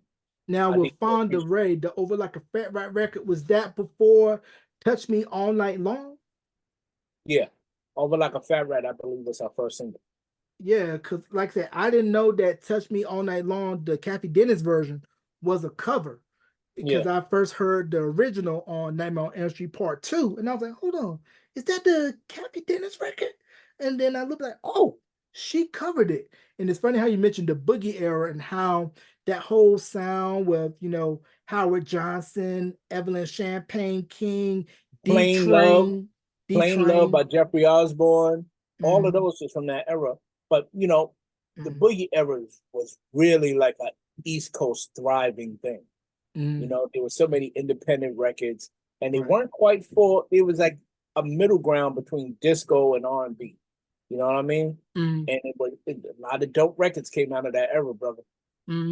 Yeah, so fun. And a lot of people, rest Ooh, in so peace, fun. Kashif. Nobody talks about Kashif and what he meant to the game as a songwriter, as a producer, Lilo outside of Thomas. doing, who I had a chance to interview. I mean, that whole Hush run with Yes. him, Melissa Morgan, Melba Moore, Yeah. Freddie Jackson, and Yeah. that Charles Huggins. whole camp. Charles Huggins. He was the mastermind behind all that. mm, And what was the other producer? Somebody Lawrence. Paul Lawrence. Yes, he was dope too, bro. Paul Lawrence, and it's crazy how you had that sound out of New York. Then of course you had what was going on out west with Solar, with the Calloway brothers, and then of course you Leon got the Silvers. Leon Silv, of course, Mr. Leon Silvers, and our producer for Solar. Do Me Right by Dynasty, Adventures in Yeah, the Land of Music, which was sampled by Camp Low for Lucchini, yeah. classic. And then of course, if it wasn't for Solar, we wouldn't have known the talent of Face, because Face was able to expand himself outside of the deal on doing those Yeah, records. And then, of course, what was later come from the Lovers album, which really didn't take off when it first dropped in '86, but they re then that released it. single popped off. Yeah. Yeah. The talking about the I Love You Babe record. Yeah. I That was love like, you. yeah, that was like '87. But then, of Uh-huh. course, everybody caught on to Babyface with Tender Lover. And I don't know if you know this, Troop was singing backing vocals on Tender Lover. No, I absolutely had no idea. Yeah, Troop was singing backing vocals because I asked Rodney about it. I was like, you know what? That could have been a Troop record that would have been on Attitude. Hearing Steve and Alan go back and forth on that and everything like that, and that was a dope record. And then of course, I think you may know this, that Sherelle and Pebbles are cousins. No, I didn't know that. Yeah, I believe Sherelle and Pebbles, they're related. And just like how you know when I was reading L.A. Reid's biography, he was talking about Pebbles was the one that kind of spearheaded L.A. and Face to center Atlanta. Yeah. And of course, we all know what came out of Atlanta with LaFace, and then of course, So So Def and everything. Speaking of LaFace, it was just announced that Usher is going to be the recipient of the Lifetime Achievement Award for the BET Awards this year. Who else should it be? I mean, Usher's having a heck of a year. I mean, Super Bowl headliner, the halftime show, world tour, successful Vegas Who else? residency, and Yo, then the Lifetime Achievement Award. I mean, there's he's the nothing more best you of can both say. worlds. To Mm. me, the ultimate tour would be him and Chris Brown together. Mm. That would be a tour for the ages. Mm. I want to get your opinion on this, bro. How would you think, let's say, if Tevin Campbell not cut those cuts on the debut album that was done by Albie and Kyle, and if Mhm. let's put Young Jackson's American Dream, Jason Weaver on them. Mm.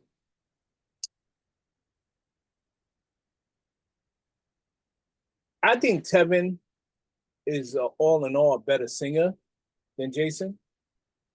And I like Jason. You know that he was one of the first people to interpret Too Hype. Yeah, sampled on "Stay With Me." Yeah. And but I think no one could have sung them songs like Tevin Campbell, bro. No one. Tevin Campbell is not just a singer. He's special.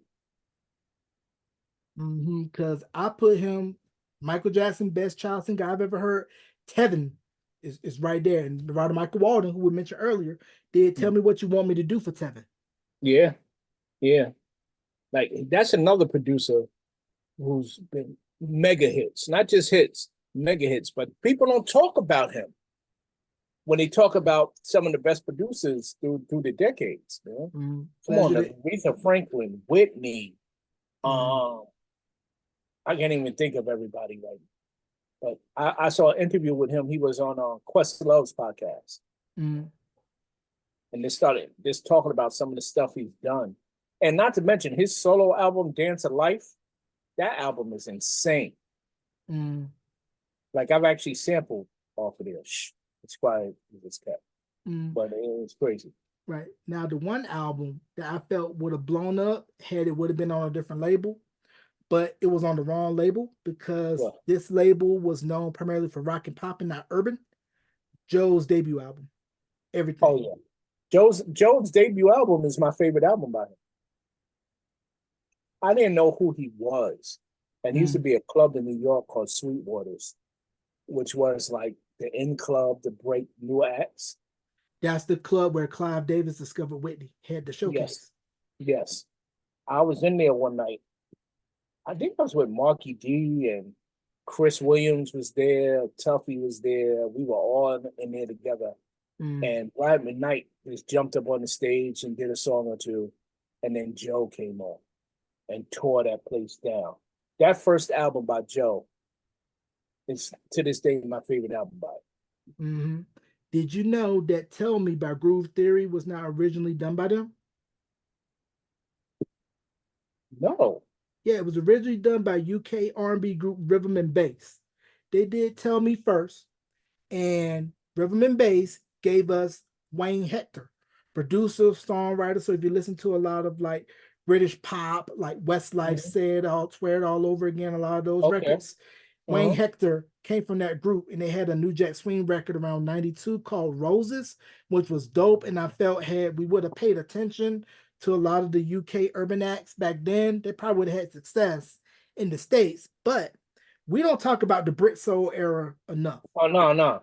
It started with Sade, bro. And then, of course, we had 52nd Street, Loose Ends, Princess, Say I'm Your Number One, which was produced by Stock Aitken and Waterman, who later went on to fame with the stuff that he did for Rick Astley.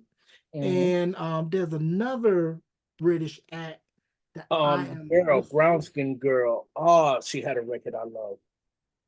I just can't remember the name. My memory ain't worth shit today, bro. I'm sorry. Are you talking about Beverly Knight? No. Misha Paris. Mika Paris. Yeah. She was a beast. She was a beast. And there was another girl who used to wear an eye patch over her eye. Was it Gabrielle? Gabrielle. Was she light skinned? Yeah. And used to wear a patch over her eye. And she had one single that was really, really dope. Are you talking about It Takes More? No, that wasn't the name of it. It was like an uplifting song. Uplifting record. Did this record come out in the 90s or 2000s? 90s, late 90s. Late 90s. Nah, it ain't who I'm thinking about because she came out. Miss Dynamite came out in the 2000s. She had a very short haircut. She had a very short, real cool, cute girl too. Shortcut. Now, did you know that Stay was originally done by Glenn Jones, but it was covered by Eternal? I remember the Glenn Jones version. Yeah, Eternal. They were a British girl group. They were the British answer to En Vogue, and they originally cut Angel of Mine, and then it became a big hit for Monica. I did not know that. Did Ronnie Jerkins do both or no?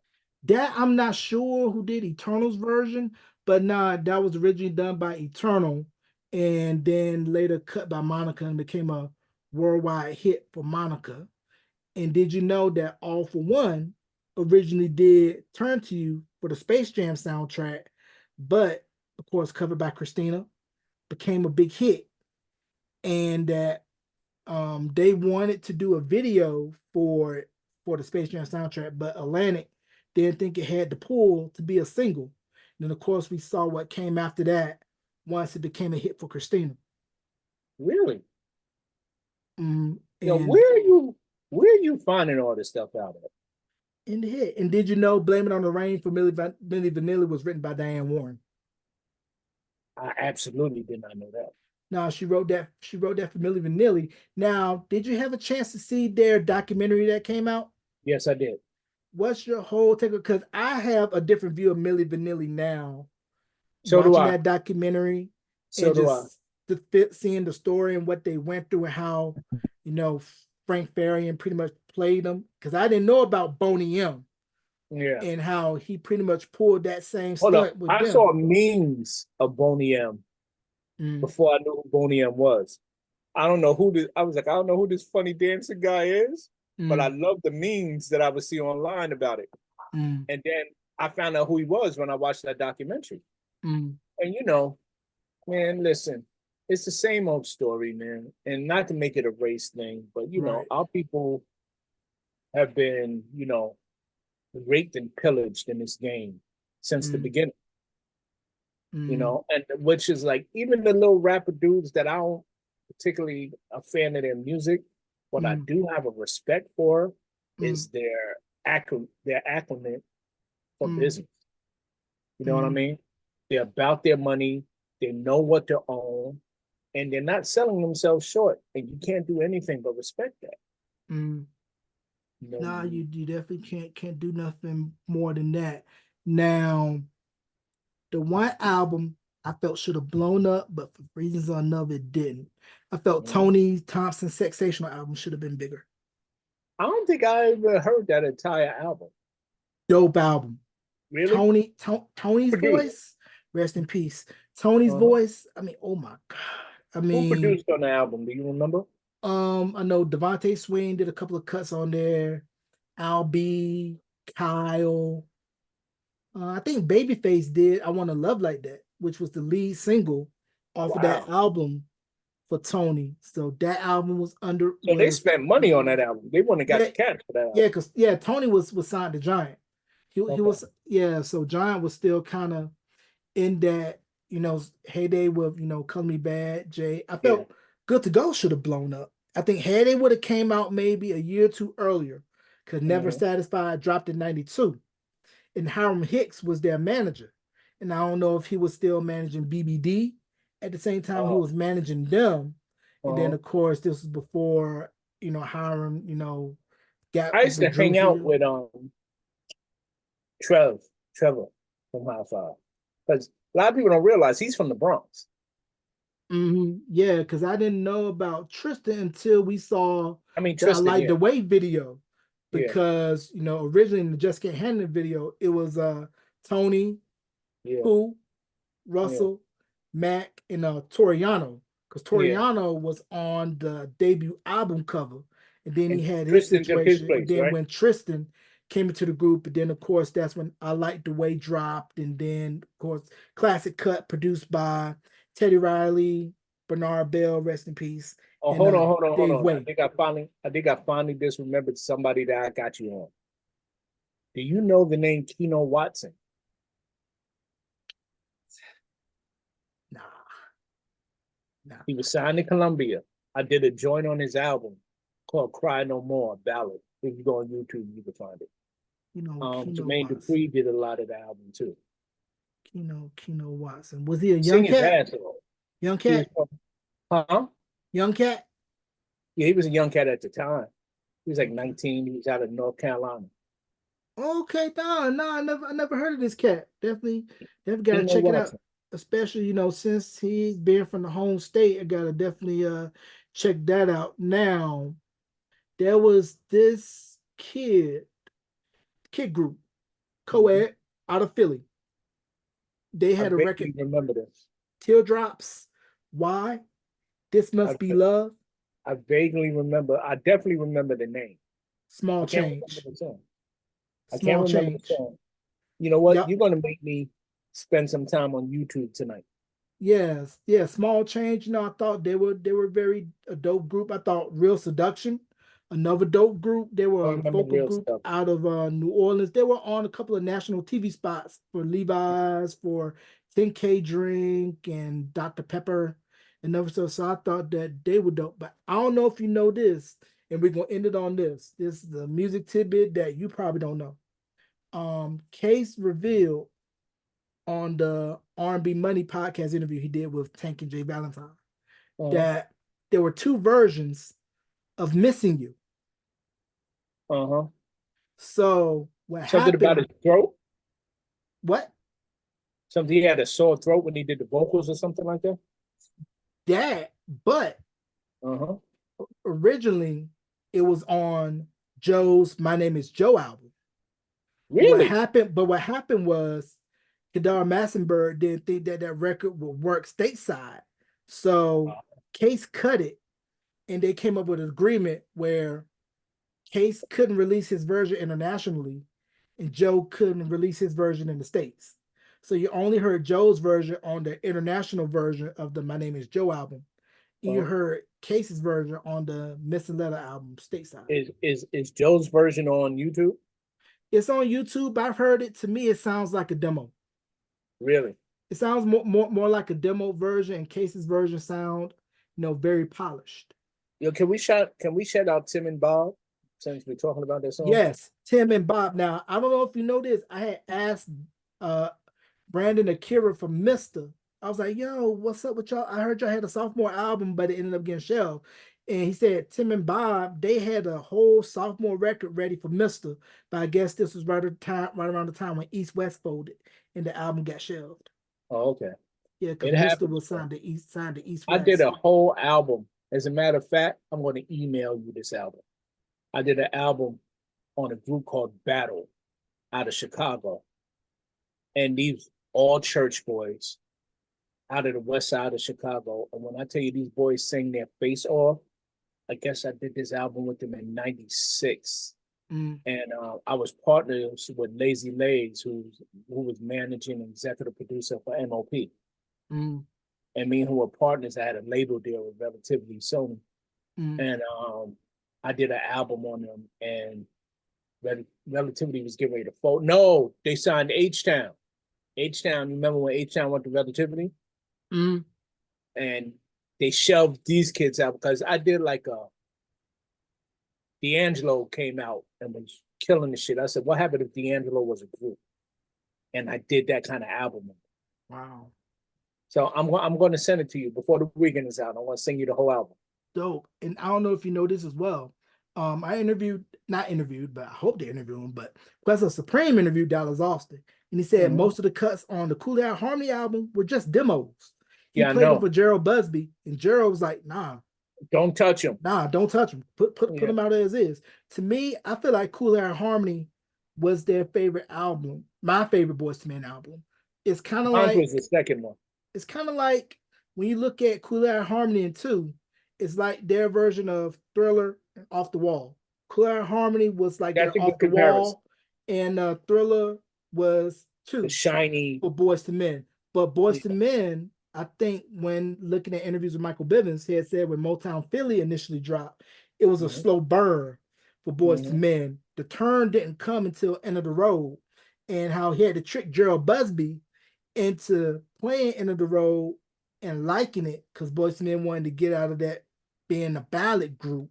Yeah. But it was the song that broke them nationally. So Yeah. much so to where, of course, they re-released Kool Herc Harmony in '93. That's the one with them all in the Sixers caps. And Yeah. they re-released In the Still of the Night. But me, I had the original pressing, the one where they're all in the coats and with the cane and stuff. The sheepskins. Yeah. I Yeah, remember that. the sheepskins, and how, it's crazy to see with their legacy, and of course the spinoff of New Edition, and to now see Wanye's kids, Yeah. doing it. Them boys sound good. Them boys sound good. Especially Big Boy. Dead Yeah, ringer for Daddy. yeah. Dead ringer. Now, Well, listen, another listen, person. bro. I'm excited because I'm Mm, seeing these young kids, and there's so you ever look on IG and you see mm, these kids, these musician kids that are mm, like, I mean, insane. These kids play so well. I'm right, excited where music's getting ready to go, and right. you know, I'm happy with what I'm doing right now.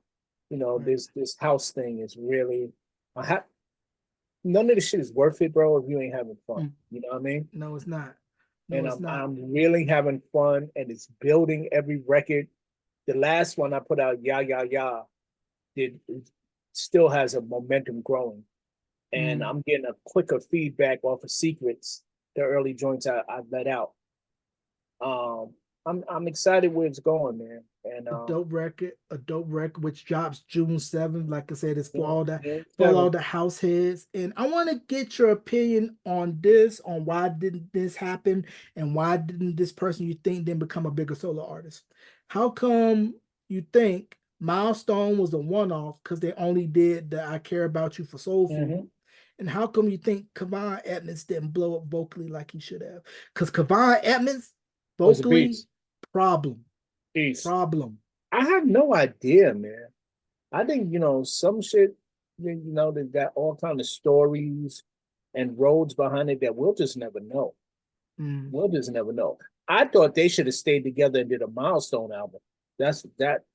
I really thought that should have happened because that would have been insane. It Yeah, because that record was crazy. I mean, you have your was. vocalists and Kavon and Melvin Evans, rest in peace. You got the Mm-hmm. songwriter and of course Face, and then of Yeah, course you got the Church Boys, Casey and KC JoJo. and JoJo. Now with them, if you go back and try to find some Tevin Campbell demos and hear Uh-huh. them singing the demos, Crazy. crazy, crazy. Because like if you go back and listen to Goodbye, you can hear KC all in the vocals on the You know who backgrounds. was my favorite singer out there too? Who? Is JoJo. JoJo has one of the prettiest voices, bro. Think about You and I on the Jodeci album, bro. All those That that vocal is flawless. you and I. Uh-huh. Yeah, JoJo really, really shines. And another group of brothers, not brothers, I don't think, but I thought Kiara was dope. Tell me their single. Kiara, they had a record called This Time with Shanice, Yes, I and remember it. I think Al B had did the remix for him. Uh-huh. I thought that they were dope, and then I also think that Hakeem from the Boys don't get enough credit for his stuff as a producer too. I'm not really aware of all the stuff he did. Yeah, he did the remix for Goodbye for Tevin. He did the remix for I Love Your Smile by Shanice. I didn't know And that. I think he did also a lot of stuff for the boys too, right You on know that who second album. produced? You know who produced I Love Your Smile initially, right? Nah. Michael Know How to Walk. Nah, because actually speaking of I Love Your Smile, looking at the trailer for I think it's them with Luke James for this coming season, they use I Love Your Smile in the Really? trailer. And yeah, and I'm like, yo, if Kodak would have said we want to capture the urban demo, Mm-hmm.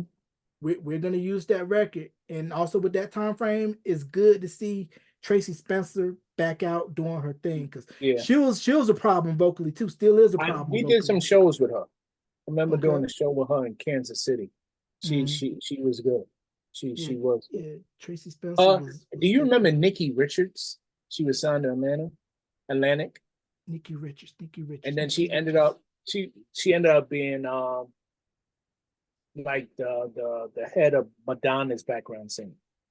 Nikki Looking Richards. at she had some dope records. She was signed to Atlantic.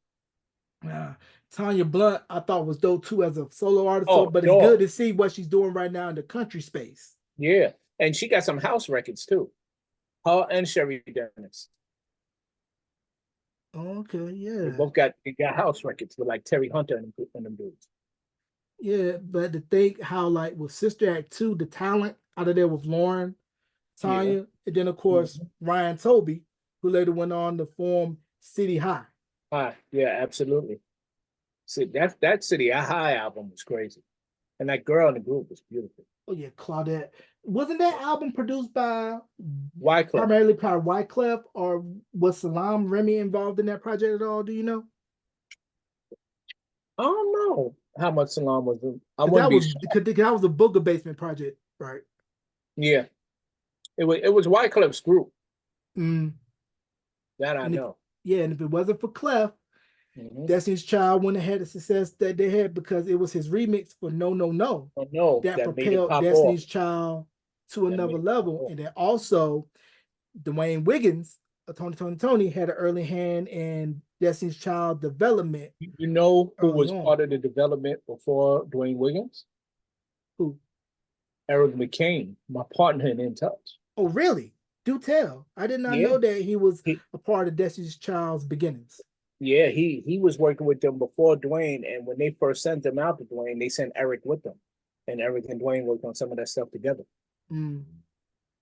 Yeah, Yeah. and Dwayne was he had revealed in an article that there was because with all the kids out of Oakland, he would have like different kids come and workshop and do stuff with him. Mm-hmm. At the same age, he had a young Kalani, Mm. a young Zendaya, Mm. and a young Her. Wow. Now, Kalani and Her, they Uh-huh. were I think they were in a group called Pop Life, and he said that they had a chance to put Zendaya in, but for reasons or another, it didn't work. But Yeah. I think if those three would have been in the group, It it would have been kind of would great. have had like a flavor vibe like West Coast TLC. Yeah. And it's crazy because I knew, first of all, when Her came out, I didn't realize I knew her. Oh, But really? because she was working with Commissioner Gordon Mm. before she popped off. And Commissioner Gordon's ex-wife, Suzanne Williams, who signed Alicia Keys to her publishing. She used to manage Leela James. She was working with Gabby. And she used to be at the studio all the time because Gordon had a studio in Midtown on 34th Street. And he like gave me my own room to work in. And she was just a little cute girl. And then when she came out again as Her, I didn't put it together that somebody said, I was like, that's Gabby? Get the hell out of here. I knew she was talented. I just didn't know it was that. Yeah, because when I see her, she's like Alicia Keys and Prince. Vocally, Alicia Keys, musicianship of Prince. Yeah. She may even be edging Alicia out a little bit on the vocals. Mm. But like, oh, I saw Zendaya, she had put out a couple of albums, and I was wondering, like, man, why didn't it take off? Because she had the look, she got the looks, can sing, she definitely has front woman charisma. Well, like we said, bro, everything happens for a reason, and look at her now. Right. Just like how people thought that Mickey Mouse Club couldn't go on after 93 because, you know, you had Baby Justin, Baby Christina, Baby Brittany, you know, Yeah. Rona Bennett, you know, what was in there, and how it's crazy when you think the influence of R&B from that era, because there's that one YouTube clip of I've seen Justin, Ryan, JC, and Dale Goldborough, who was on Uh-huh. Shasta McNasty, that was on Uh-huh. UPN. They did Cry For You by Jodeci. I'm Yeah, I like, saw it. they were heavily listening to R&B. Heavy. And for the record, Cry For You is my favorite Jodeci song of all time. I love that song. Well, That and You and I. I'm partial to most of the cuts off Forever My Lady for the first half, not the back half. Uh-huh. But Diary of a Mad Band, I kind of felt that was where Jodeci, especially Devontae, found that mix of, okay, we can make up tempos just They as would good get as ready to ballads. they would get ready to be a super group with that album. If it didn't go bad, then like that's when the change, you can start feeling the change after that album. And but my joint on that album, of course, Fiending was crazy. But my joint, there was a joint on that album called Slip and Slide. Ride and Slide. Ride and Slide. Yeah, that record was so dope. But when I hear Come and Talk to Me by Jodeci, the original, to me, it kind of felt like Al and Kyle. They kind of had that somewhere in the pocket for Tevin, but they were like, nah, let's go ahead, let's cut it on Jodeci. But you know, when you hear KC vocally sing, especially with him coming out of church, deep rooted. I remember meeting them, bro. Bobby Womack. I remember meeting them when they first came to New York. Andre Harrell had a party at his house, and I went. And I don't remember. I think I was with Tuffy, a couple other people, and I remember Jodeci running up on me, like, "Yo, you from In Touch, right?" I'm like, "Yeah." And he was just like, they just look like little country kids to me. You know what I mean? I didn't hear them sing yet, and it was. Oh, I got a better story. I don't know if I ever told you I went to Morgan State University for like a year. I got there when I was 16 and got my first record solo deal while I was there. So of course I was out. So I went back to homecoming one year. I was with Nice and Smooth. I was hanging out with them, and because they were performing at the homecoming, and these kids run up on me. I said, "Yo, can we sing for you?" They're like, "You're free from In Touch, right?" I'm like, "Yeah." They're like, "Yo, can we sing for you?" I'm like, "Yeah, come on, make it happen." And these boys sang their face off. I mean, their face off. It was Drew Hill. Their name was 14. Their name was 14 Karat Soul at the time. And this was before they got with Hiram Hicks, right? Yeah. There was managed by who still was with them during the Hiram Hicks days, a kid named Kevin Black. And I tried to put them with Vincent Davis, but it just never worked out. You know, again, there are no mistakes. Everything's happened for a reason. And the crazy thing with Drew Hill, Cisco was just on Masked Singer this season. Yo, listen, bro. From the moment I met him, I was like, yo, that little nigga a star. He a star.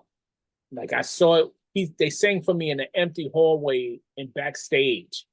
And yo, he performed when they sang for me. And whenever I bump into him, it ain't like he never turned into that cat like, I know you. Like, oh shit, free, blah, blah, blah. You know what I mean? Because I did try to help him early on.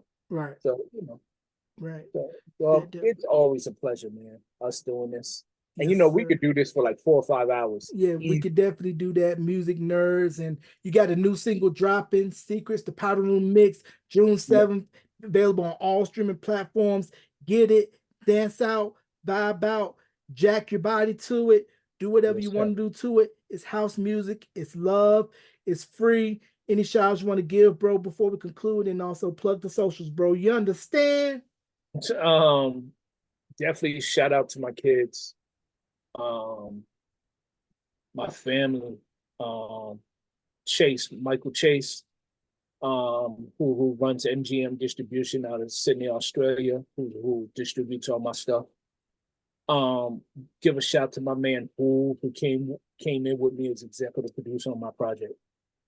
You know, my peoples, man, my big brother, Byron James, incredible house DJ, and everybody who's shown support. We also got to say CeCe Rogers, the house music legend, is on the new single. He's featured on the new single. And I'm going to continue putting out records every 8 weeks, man, for the next year or so. I literally have like 20 records done. Yeah. So I'm just going to throw them out, and just keep going. And you know you got a spot to showcase them. You can catch this interview wherever you stream podcasts, and check out the Facebook page, facebook.com/Beyond the Album Cover, and the YouTube channel of the same name. Oh, go ahead. I'm sorry. I didn't mean to interrupt your flow. I didn't give my Instagram. Free_the Dreamer. Free_DA Dreamer. Free the Dreamer on TikTok. I ain't got no room to add nobody on Facebook, so that don't even. But you know, man, you always give me a venue. You always give me a platform. And I told you earlier how you inspired me to do some of the things I'm getting ready to do. And you know, dog, whenever you need me, you need anything, you know, I'm always there, my G.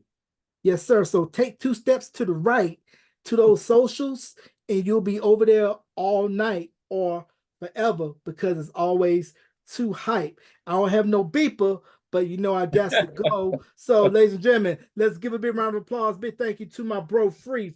Thank you, bro, for once again for coming on, man. Salute. Always love, my dude. Yes, sir.